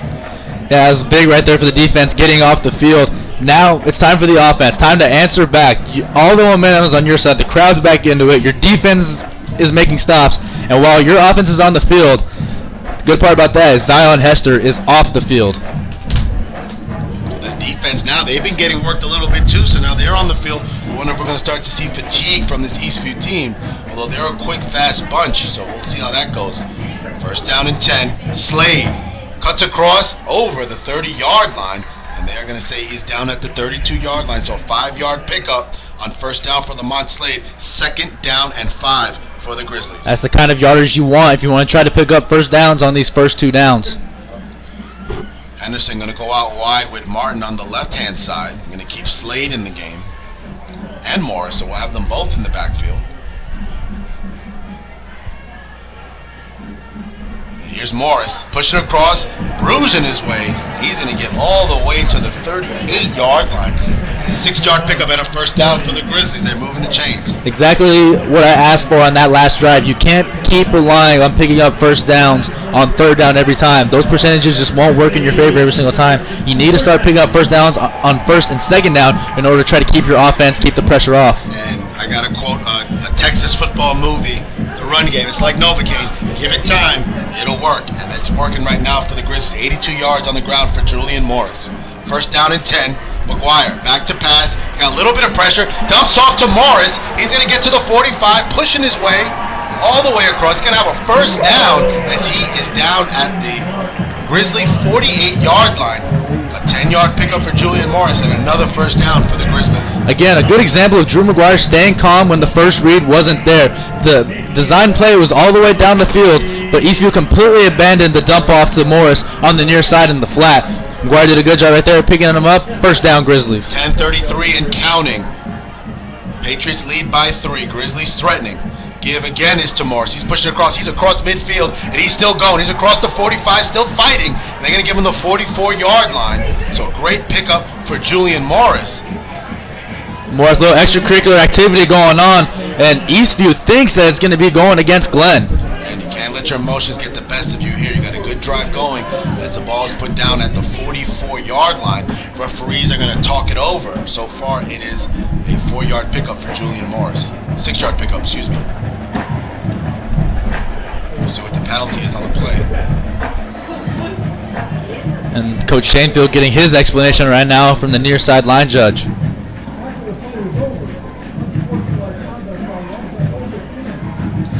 Slade on the penalty on sportsmanlike conduct is going to move him back. That's the last thing the Grizzlies needed on this drive. They're going to move them back 15 yards on this play. And that is killer right there for the Grizzlies. Your offense was moving perfectly. You had the bruiser Julian Morris taking 5 or 6 guys along for the ride. And now it's all for naught if you can't keep this drive going and pick up this long first down because they need their own 42. They need the Patriots 42. Grizzlies are at their own 41-yard line. So they need 17 yards. Second down and 17.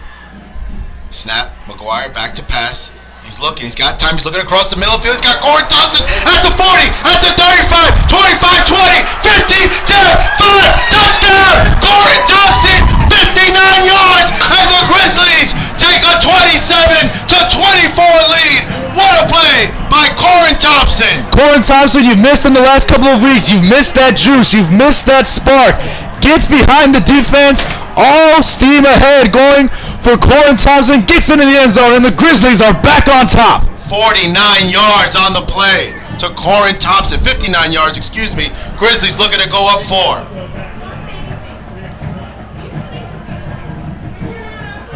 Soto's kick is up, and it is good. And the Grizzlies have scored 21 unanswered points, and they have now taken the lead 28-24. 9:43 left to go in the fourth quarter, and this is why this is the Austin Statesman Game of the Week. Marquee matchup from the beginning. We've talked about it for the last couple of weeks. This is the game that everyone's going to see. This is a game that's going to decide playoff seeding.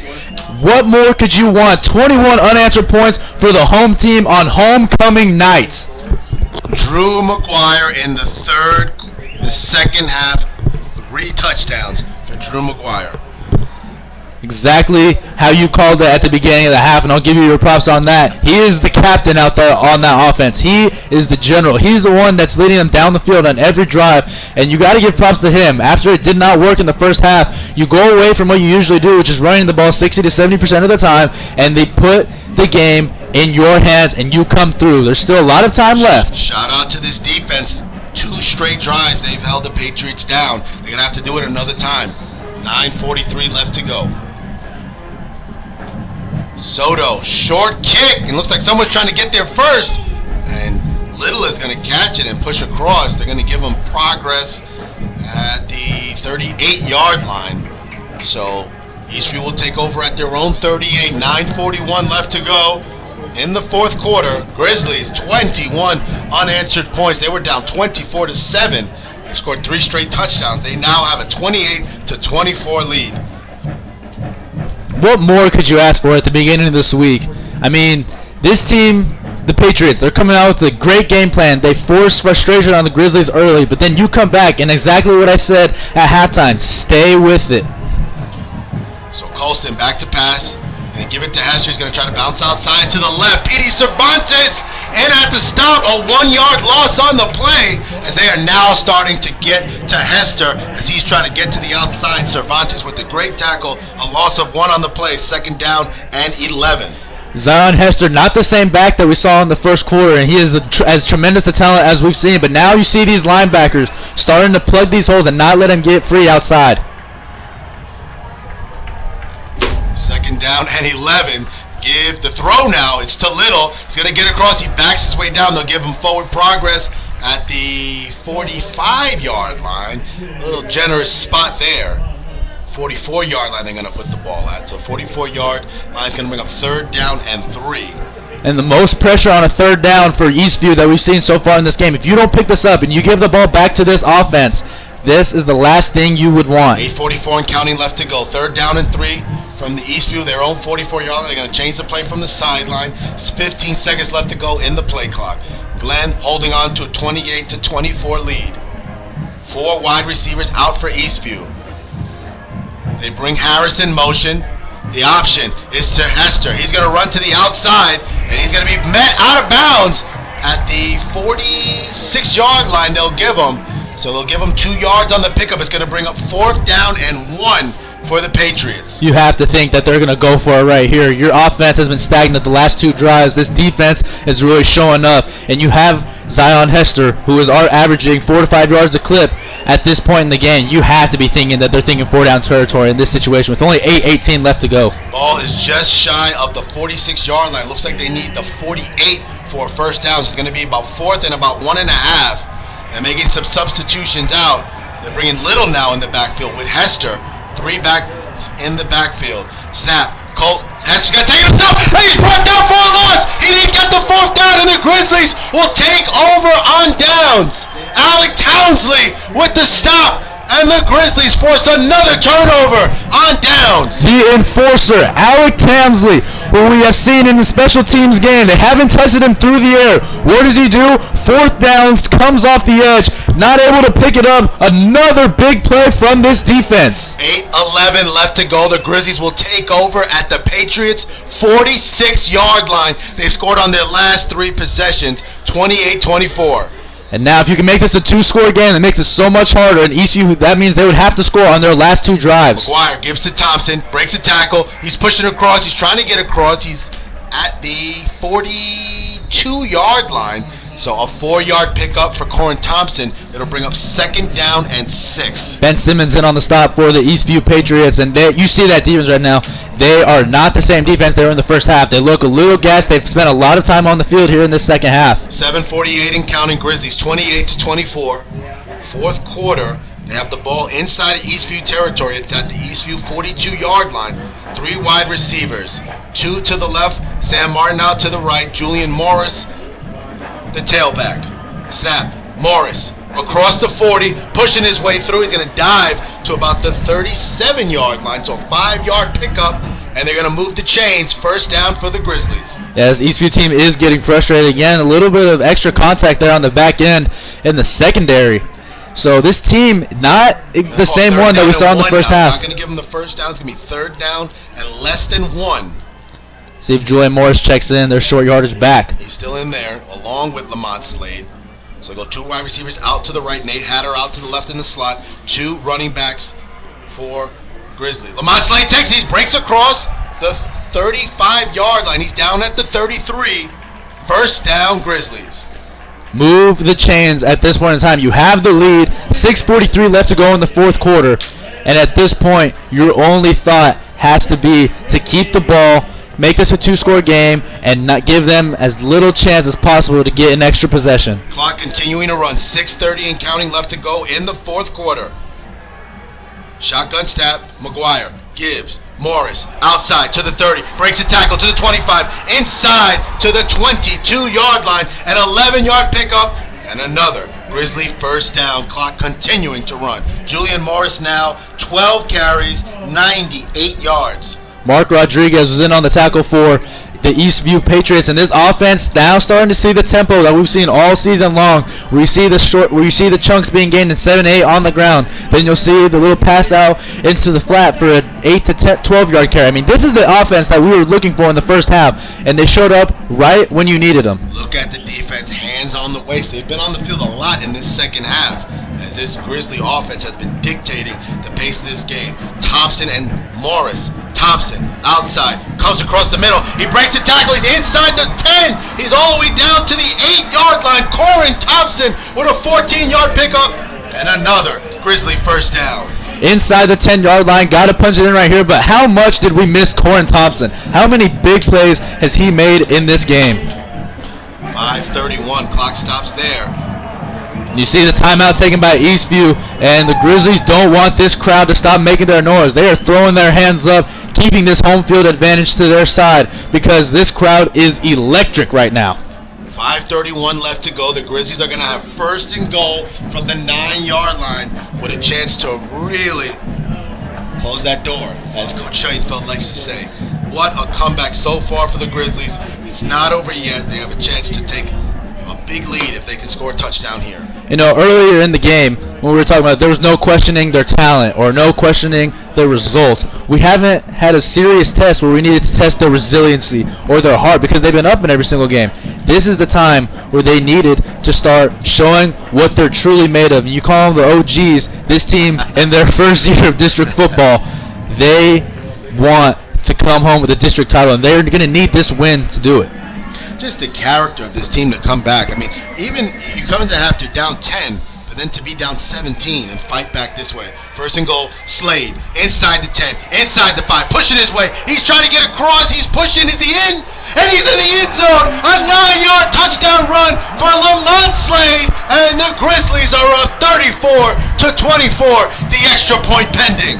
Lamont Slade not going down. As soon as he saw first contact, there was never a thought in his mind that he was going to be brought down by that defense.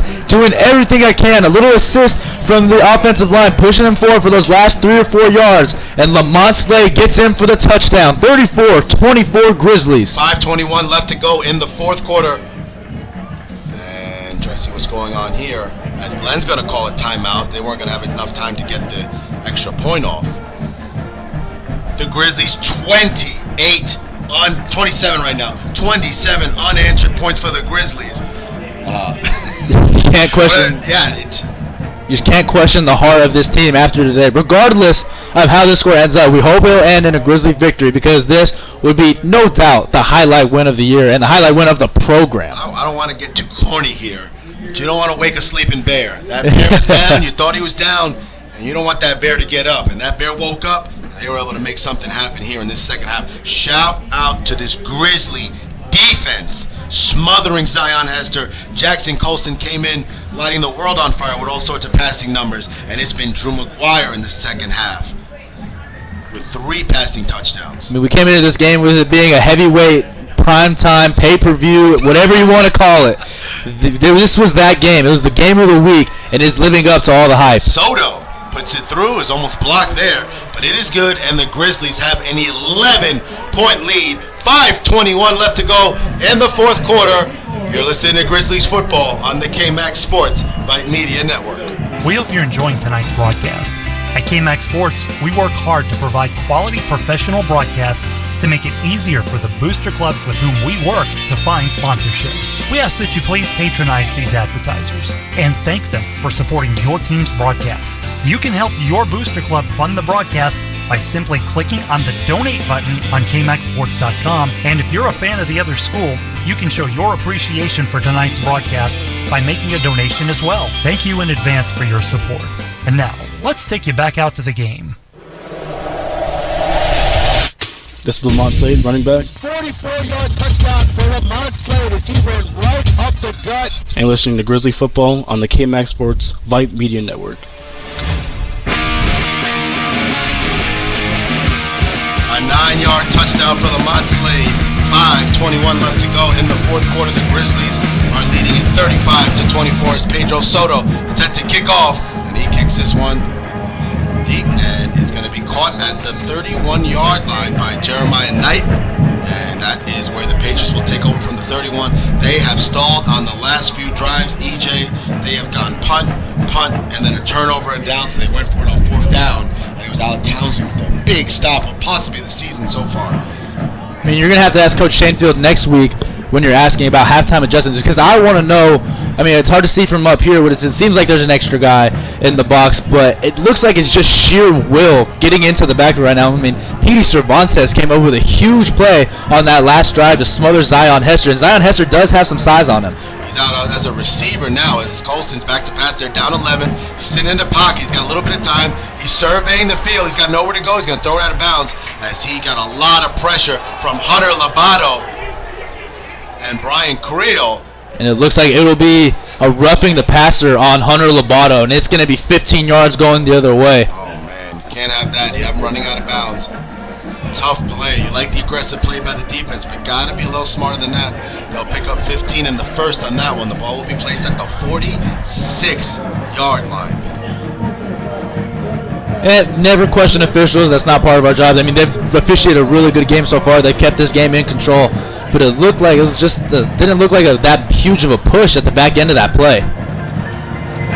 15-yard on the pickups. At a second down and 10. It's first down and 10 from the Patriot 46.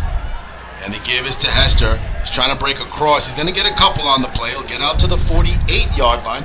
A 2-yard pickup for Zion Hester. He's at 163 yards on 26 carries. I'm loving what Hunter Lobato is bringing right now. He's bringing a lot more of that fire. He's throwing up the flex every single time he's making a tackle. Out another screen. You got open receiver there. Dom Sullivan in coverage. Colston back to pass. He's throwing across the middle. And he has got Caden Harris for the first down. First catch of the game for Harris. And that is going to be inside of Grizzly territory. Ball is down at the 38-yard line. Quick give to Hester. And he is pushed down at the 34-yard line. So it'll bring up second down and about 7. Yeah, it's a good job by Noah Holmes right there. Little bit of chippiness coming from the right side of the offensive line. Late hit on Brian Creel. And before he could do anything about it, Noah Holmes grabbed him aside because he knows how important these last 4 minutes are. Second down and 7 from the Grizzly 34. 4:14 left to go in the game. Colston back to pass. He's got a little bit of pressure. He's going to roll it outside. There's a flag down on the play. And Kobe Cavanaugh can't come up with the play, but there's a flag down. We might have a hold. And it looks like it'll go against Eastfield because this offensive line is right in the official's face right now. They are not happy with what's going on the back end of that play. Might be Joey Gonzalez in on the penalty. We'll see who it's on.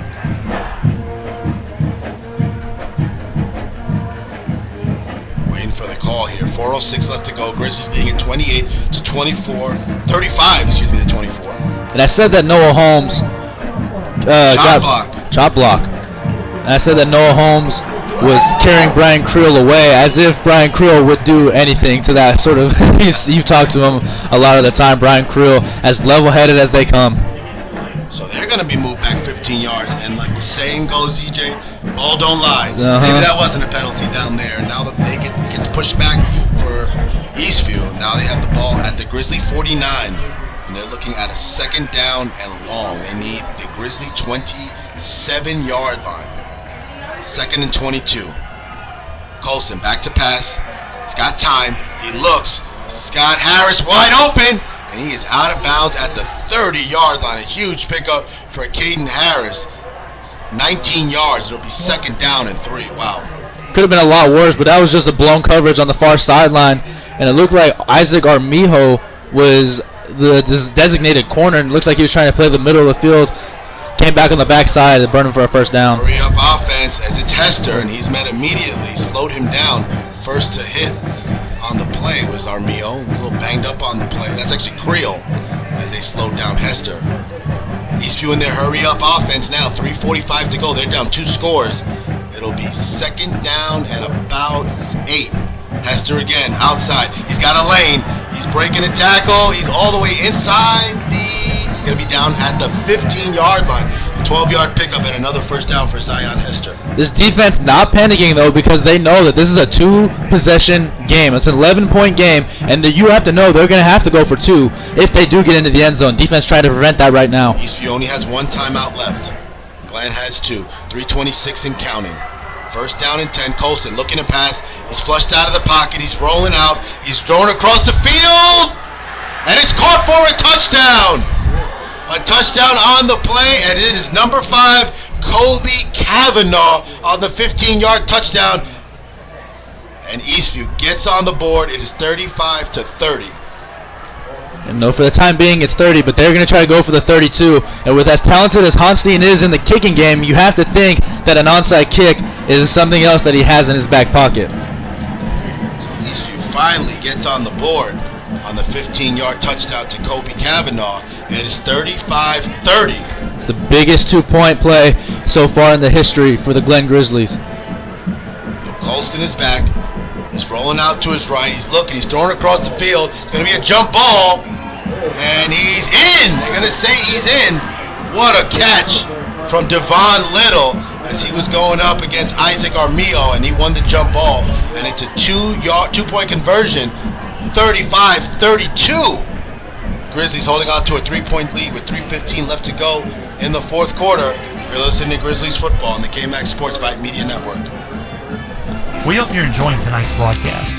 At KMAX Sports, we work hard to provide quality professional broadcasts to make it easier for the booster clubs with whom we work to find sponsorships. We ask that you please patronize these advertisers and thank them for supporting your team's broadcasts. You can help your booster club fund the broadcasts by simply clicking on the donate button on KMAXSports.com. And if you're a fan of the other school, you can show your appreciation for tonight's broadcast by making a donation as well. Thank you in advance for your support. And now, let's take you back out to the game.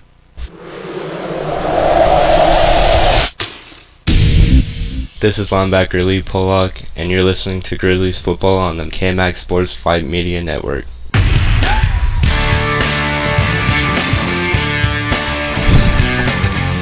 Heavyweight knockout fight. We're going to the 12th round, EJ, as looks like Eastview won that 11th round to keep themselves in swinging distance. It is now 35-32, a 15-yard touchdown by Kobe Kavanaugh, and a 2-point conversion to Devon Little. Eastview now set to kick off, and we're going to see if it's a straight kick or an onside kick as Hochstein, he kicks it deep. And Stubblefield is back. He's going to take it. They're going to call it a touchdown. Wow, I don't know if he was there. If they were going to down it at the 1. And they are. They're going to say he's down at the 1-yard line. Costly mistake right there from Rondrick Stubblefield, and he's trying to... So that's Sam Martin, excuse me. And he's trying to plead his case right now to the officials on where he took the knee, and I saw the same thing the officials did. It looked like one foot wasn't completely in the end zone, and that would constitute for him to be down at the 1-yard line. Oh boy, that's the last thing you need right now if you're the Grizzlies, especially with as quick as his offense scores. You have to let that ball bounce in the end zone. So the ball's going to be placed at the 1-yard line. A tough mental mistake. Let's see if the Grizzlies can bounce back though. 3:13 left to go. They're holding on to a 3-point lead, 35-32. In this one, Julian Morris, Lamont Slade, running backs in the backfield. They're going to be in their own end zone, so they got to get forward progress. Great kick by Hochstein to put it right there. Give is to Morris. He breaks it outside. He's going to get across the 10, and he's still going. He's going to get to the 9-yard line. Excuse me. So an 8-yard pickup on first down by Julian Morris, and it took a bunch of Patriots to bring him down. 2nd and 2. And Morris is now over 100 yards in this game. 106 yards for Julian Morris on 13 carries. Jarvis Henderson checking in on the game. Now a little bit of breathing room for this offense. 2:59 left to go in this game against the Eastview Patriots and the Glen Grizzlies. And like we've talked in the past, let's see how the Grizzlies work on this clock management. The clock is now running. They can kind of take their time. Clock is your friend in this moment. 2:50. Give again is to Morris. He's shaking and baking, and he's across for the first down. That's all they got to do is get first downs. And there's a flag coming in on the back end, and it looks like Eastview's confident that it's going to be going against Glen. Yeah, Jarvis Henderson and the defender getting into it. That was number 32 on the defense. Yeah, again getting chippy down to the wire. See what they're going to call on the play, or if they'll pick it up. Right now it's a first down for Glenn. And Eastview's confident that it is going against Glenn as a hold. It will be a hold on the offense. I guess Jarvis Henderson was on the hold, so they're going to move it back probably half the distance to the goal, and it's going to bring a second down and long for the Grizzlies. Second down and 13 coming up. Grizzlies need their own 12-yard line for a first down. Can't breathe yet. You're not out of the woods. 2:45 left to go in the fourth quarter. The Grizzlies hanging on to a 3-point lead against the Eastview Patriots. Drew McGuire under center. And the give to the outside. There's Morris taking his time. That's actually Slade. And he is pushing his way, and he's going to get to the 9-yard line. So he picks up a couple on the play. It's going to be a third down and manageable now for the Grizzlies. And again, the Patriots begging for a call in the back end. I'm not sure what it would be for, but there were 3 Patriots in the face of another official. 2:28 left to go in the fourth quarter. It's going to be third down and 3 for the Grizzlies. This might be the biggest third down for them in this game. They can get a first down now. They can kind of work this clock. Force Eastview to at least use that final timeout. They do have to use one more. They do have to run one more play. There's a 3-second difference between the game clock and the play clock.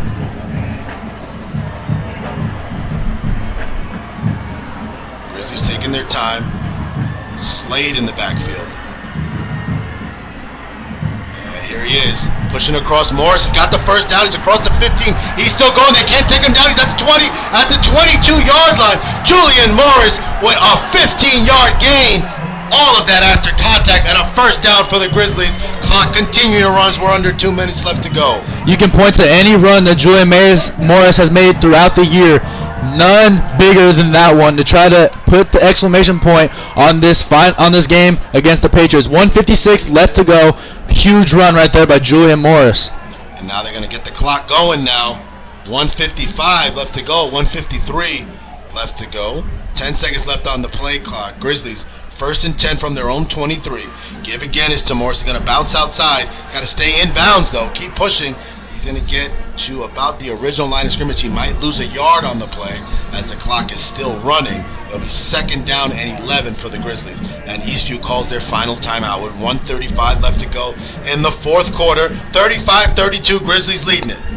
Heady play right there by Morris. You saw his first step was to go out of bounds because that's where his natural reaction is to protect himself. But he knew right there you have to stay in bounds to keep this clock moving and force that timeout on the Patriots. And it looks like one more first down will do it and complete an improbable comeback for the Glen Grizzlies. So just to reset, we came into the half 17-7. Grizzlies unable to make anything happen on that first drive. Hester scores. It was Hester that scored. Then it goes 24-17. Grizzlies score 28 unanswered points, take the lead. Kavanaugh and the Patriots come down the field. They get a 15-yard touchdown and a 2-point conversion. They're down 3. Grizzlies get the kickoff. Little bad on the footwork. The ball's down at the 1. Couple of penalties. Julian Morris pushing them through the entire game, especially here in the second half. They got second down and 11. A minute 35 to go. They get a first down. The game's over. Nate Hatter's on the far sideline. He is blocking again. He's doing a great job of it tonight. 3 running backs. Give. Fumble! Morris down, and he's able to recover his own ball. And that's the second fumble of the game. The first one they lost. Morris quickly able to get that one. Biggest jolt of anxiety you could possibly imagine for the Glen Grizzlies right there. They catch a huge break right there. And it looks like Corin Thompson was on, and Corin Thompson made a bunch of huge plays. Loses 3 on the play. You gotta stay with your bruiser there. Morris has been the guy. I know you want to change it up, but stick with Morris. Third down and 14, and they're gonna try to run this all the way down as far as they can. They'll probably call a timeout. And that's what they will do. 3 seconds left on the play clock. So they'll call a timeout. There'll be 46 seconds left to go. They'll have to reset the game clock to 46. It'll be a third down and 14 for the Grizzlies with 46 seconds to go. I mean, you want to run the football to keep the clock running, but at the same time, you don't want a bad punt put you in a situation where, They can score from anywhere on the field. Yeah, took the words right out of my mouth right there. Childs has had a couple of good punts in this game, but we've seen that he is capable, and he's not the big booming line drive guy that a lot of punters are. He's the high booming one that lets his gunners get down there and try to make a play, and it paid off earlier in the game. Not saying that's a bad way to go about it, because he did do his job earlier in the game. A high punt, and Zion Hester fumbled it, but with 44 seconds left to go, you have to think they're going to keep this ball on the ground and just only give Eastview a prayer to try to win this game, or couple quick short passes. They do have Honstein, who can make from just about anywhere. 44 seconds left to go. 3rd down and 14. Play clock running now, as they need the 33-yard line. Stumblefield fakes a give. It's Morris. He's going to turn upfield. Still going. Still trying to bring him down. Pushed around. He's going to gain a couple of yards. Clock is going to run, and that should do it for the Grizzlies, as they will be able to hold on for the victory, as the clock is going to run out. And what a comeback victory for the Glen Grizzlies. They were down 17 points in the 3rd quarter. They scored 28 unanswered points, and the clock will run out on the Eastview Patriots. And the Glen Grizzlies will win their 5th game in a row, 4th game in the district, outright first place. 3, 2, 1. It is done. The comeback has happened. Eastview goes down. Glen 35, Eastview 32. The most improbable comeback that we have seen. You see the Eastview Patriots on the far sideline, but you see the Glen Grizzlies on theirs. What a win. The win of the year. The win probably that will define this team for years to come. The fight that they showed, what a win for the Grizzlies. Absolutely. Coach Shanefield teaching this team how to fight, how to not let one mistake turn into multiple mistakes, how to keep fighting, worry about the next play. This defense, bend don't break in the second half, letting this offense get going. Drew McGuire, 3 second half touchdowns. Sam Martin, 2 big catches. Everybody again contributed. We saw a little bit of Jamal Johnson. We saw some guys on coverage. Alec Townsley with a big stop on 4th down. Everybody came through for this team today. This is a great win. The Grizzlies win their 5th game in a row. They are 4-0 in the district, riding high. There are not enough names that you can try to find to say that, hey, they were the reason they won this week. Complete team effort. I mean, I feel bad for you trying to figure out who to interview next week.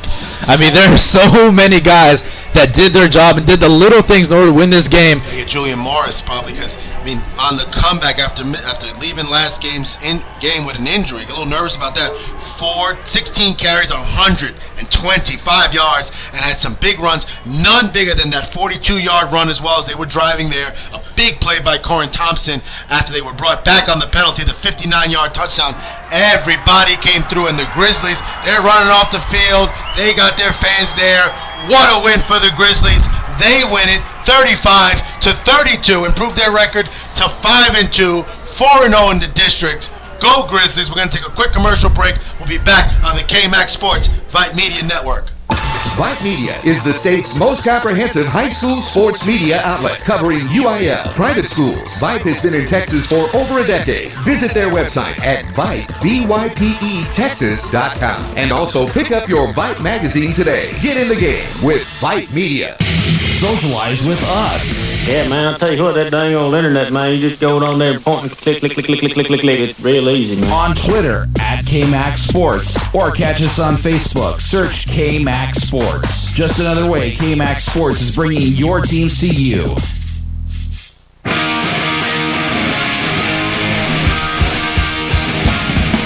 What a win, what a win. The Grizzlies come back, score unanswered points in the second half, and take down the Eastview Patriots by a score of 35-32. Allen, this game had everything and then some. We talked about it being a heavyweight fight from the beginning. The marquee match of the week, KXAN was here. Everybody was here, and the Grizzlies showed out and showed what they can do. Huge. Just, you can't say enough about this game and what this team just did. Absolutely. It's just the comeback. We were worried. We sat here when it was 24/7, and we just kind of looked at each other with, that unspoken look, like, maybe this is the week they finally come up short. But what a comeback. Again, credit to this defense, limiting Zion Hester in the second half. He wasn't able to do much. I mean, if I could look at my stat sheet in the second half, he probably didn't even get 40 yards. and he ran for a bunch in the first half. They were able to stop him, make big plays. They gave him some passes in the secondary, but bend don't break, and they were able to hold on, get this offensive ball. Drew Maguire coming through the only way Drew Maguire knows how to do. 3 second half touchdowns, 2 to Sam Martin, 1 to Corey Thompson. They had penalties, they fight back. They had holding penalties, they fight back. Julian Morris, big runs. Great blocking up front. Everything went right for this team. They played well, and it's an awesome win. Everybody is now finally, now that it's on KXAN, Austin Statements, KView, FanStan, when I call in and give that report when I'm driving home, they're going to know, hey, this team is for real. When I called in last week, they said, we got to go check out a game. We're hearing a lot of things about Glenn. I said, you need to come. Check them out. They are for real. I mean, you see Coach Shanefield right now giving the post-game speech, and he just yelled out a huge cheer, and you saw the team's reaction. I mean, they all stood up. They're hyping each other up. This team cares about each other. There's the love between these, the love between these guys, these brothers. You've seen them at practice. They call each other brothers. This team, the tight-knit community that they have and the brotherhood that they've created, it's been really fun to watch, and they needed it here in probably the biggest game of their season, the outright first place in the district, and it is absolutely huge for this team and for this program.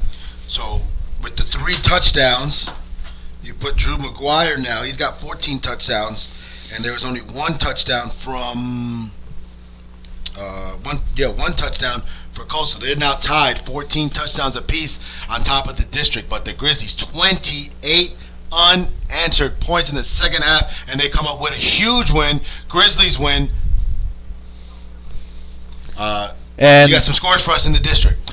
Cedar Creek is closing out the Weiss Wolves 25-8, so Cedar Creek will improve their record, and the Brenham Cubs have defeated the Elgin Wildcats 35-20. So that's the next big matchup that they're going to have to go to Marble Falls next week. Not exactly a slouch, but not exactly the high-powered offense that we saw from the Patriots tonight. Hey, we got to go on the road. We're going to make about an hour 10, hour 15-minute road trip. We'll be back next week, 7 o'clock, as always, 30 minutes before the pregame. Kickoff at 7:30. Alan Cepeda, EJ Sanchez, Randy Fry, Chuck Licata, Merle Bertrand, Suda Vidcock, everybody at the K-Max Sports Network.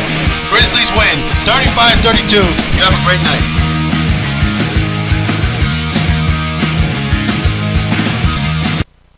This is the K-Max Sports Network.